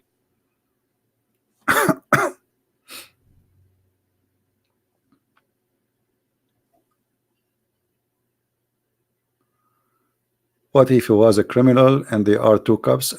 That's not smart question, my friend. People sometimes they say silly stuff. What if he's a criminal and there are two cups? Oh boy. People. So anyway, before we finish for today, just a reminder of what we said today. When a Muslim he come to you to debate you about the truth, in which book? Is it in the Bible or it is in the Quran? Don't waste your time, especially if it is a debate, which means it's between two people. One of them, he is doing it as a business. The Muslim, he is, let us say, a sheikh. He is not coming to debate you, he is just coming to argue. And the argument is very simple. The Bible is corrupted, then remind him that the Bible is the book of Allah. And if Allah allowed the Bible to be corrupted, that's mean this is by his will. If it's against his will, that's mean Allah cannot be God. Because if I do something against the will of God, that will be contradiction for what Muhammad taught. For everything happening in this earth is by the will of Allah. Nothing, and the Quran confirmed that. So remember always this method. The Bible is corrupted, but the Bible is the book of Allah. So the book of Allah is corrupt. It's not, the Muslim is not accusing you. Don't start defending the Bible. Don't do that. Put him in the corner in 2 seconds, says, okay, I got you. The Bible of Allah is corrupted. In the second, he will say, no. I'm not talking about the Bible of Allah. I'm talking about your Bible. I said, my friend, I don't have Bible. The Bible is the Bible of God. Who is the one who wrote the Injil? He will say, the one who sent the Injil, he will say, Allah. Okay.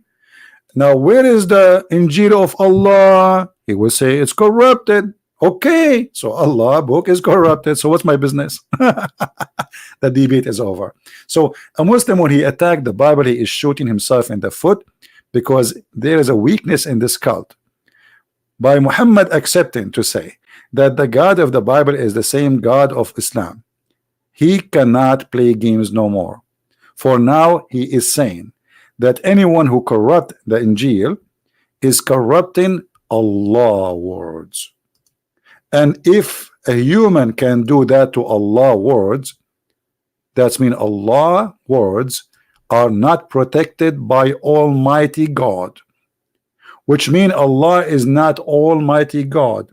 He is Almighty Fufu. Anyone can change his words.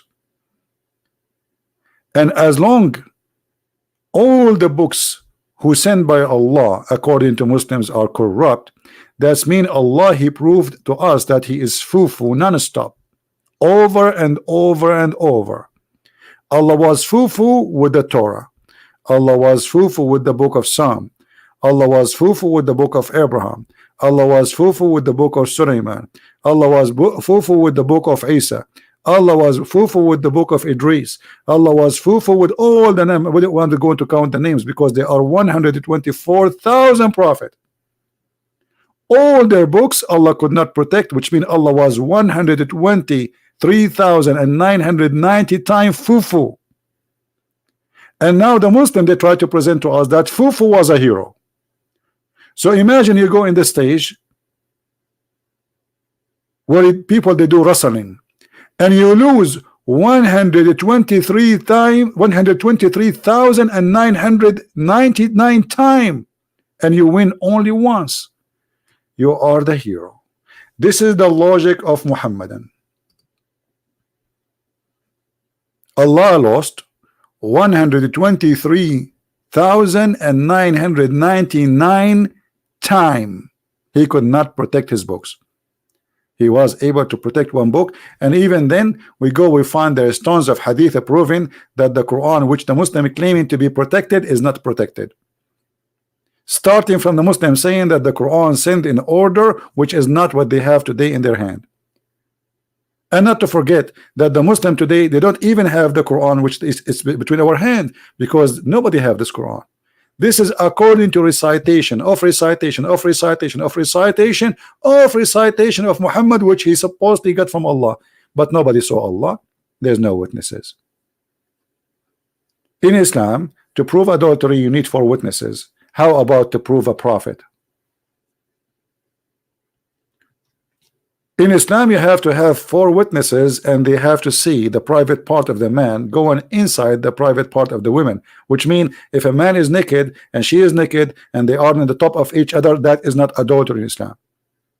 You have to see the private part going in and out. So how come in adultery we need 4 witnesses? When it's come to a prophet, he claimed to be a prophet of God, there is 0 witnesses. And I don't want to forget to mention that Muhammad, not only he don't have witnesses, he himself is not qualified to be a witness. Why? Because you remember the hadith where it says, the Muslim, they claim that Muhammad, he was bewitched. Bewitched mean he was under the control of the devil, and he began to imagine that he had done a thing, but in fact he did not. So how we can trust Muhammad that he saw anything? This guy is obviously, if we accept that he was bewitched, that is horrible. If we accept he have a mental illness, that is still a big problem, because then how we can trust that he saw anything? A person who is bewitched, the Arab in the old days, anyone, he is suffering from mental illness, they think he is bewitched. They claim magic is the reason for anything wrong. Even if somebody get normal sick, they think it is somebody, he made a magic for him. Even the sexual relationship of Muhammad life, it was fake, as you see in the hadith where it says that the prophet, he imagined himself having sex, but in fact he did not. So if his sex was fake, how about his God? He's imagining.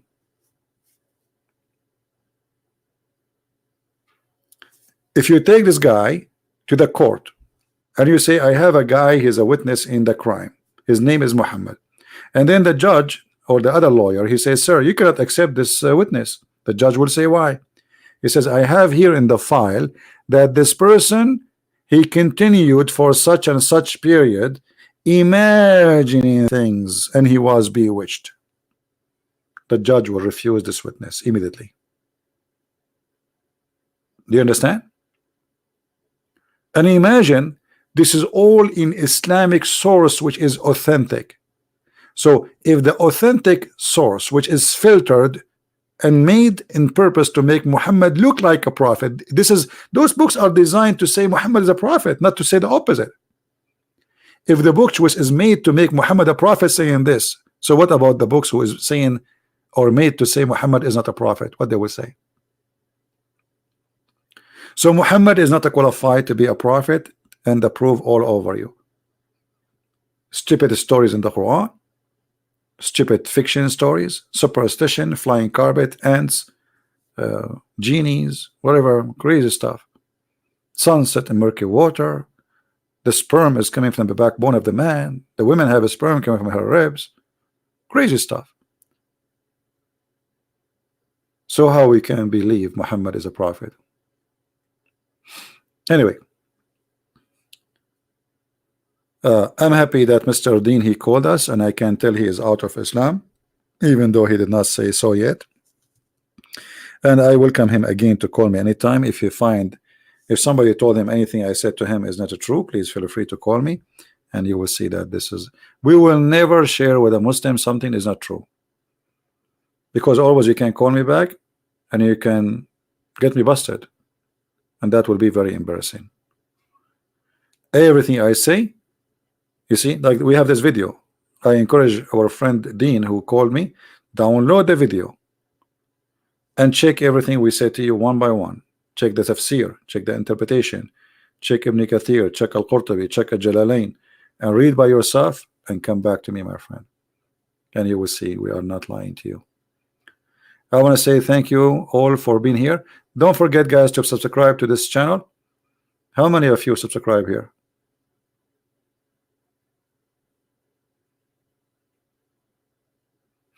Don't forget to subscribe. So guys, remember, when a Muslim he speak against the Bible, tell him, okay, I got it, the Bible of Allah is corrupted. Right away you will see how the color of his face change. Just use your logic. Think about it. What this guy is trying to say to me. This guy, he believed that Allah is the one who sent the Bible, and now he's saying to me the Bible is corrupted. So he's saying to me, without knowing, that he is saying that the book of his God is corrupted. So what's my business? It's like somebody getting a gun and shooting himself in the foot, literally. He's accusing his God not to be God. So what's my business? The book always belongs to the author, not to the follower. If you buy my book from Amazon, that will not make it your book. This is my book. Do you understand? So if Allah is the one who sent the Injil and he is the one who sent the Torah, that means he is the one responsible for those books. A human being cannot be responsible for preserving anything, because even the Quran says so. The Quran says, Inna alayna jam'uhu wa Qur'anahu. It is on us to recite and to collect, but Allah never recite and never collect, because Muhammad, even the Muslim agree that the one who recited the Quran to Muhammad was Jibreel. What is this verse? Okay, jam'uhu wa Qur'anahu.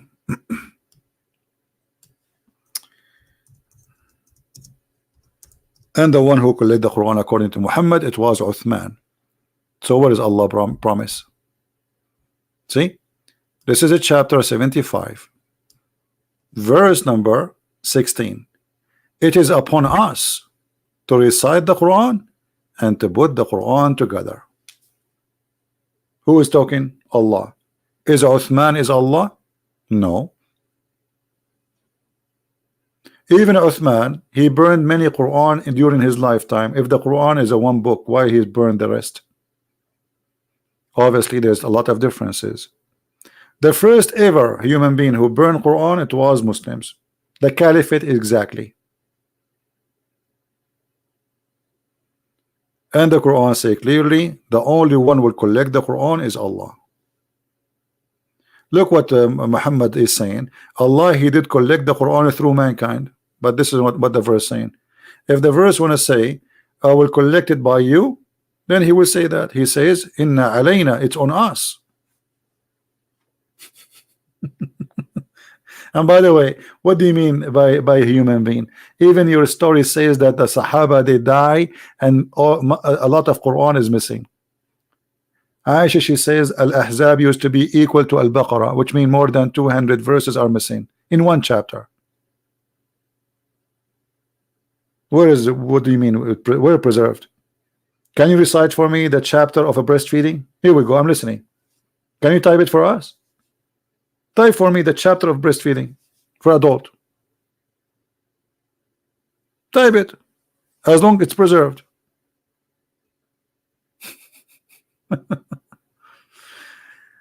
Oh boy. Anyway, I want to say thank you guys for being here. I'm losing my voice. I wish you a great weekend. It's already Saturday here. It's already 1 a.m. in the morning, and I start a couple of hours ago. How many hours we are here live? I start at 9. So man, that's we are here for long. Anyway, did we learn good stuff today? I hope we did.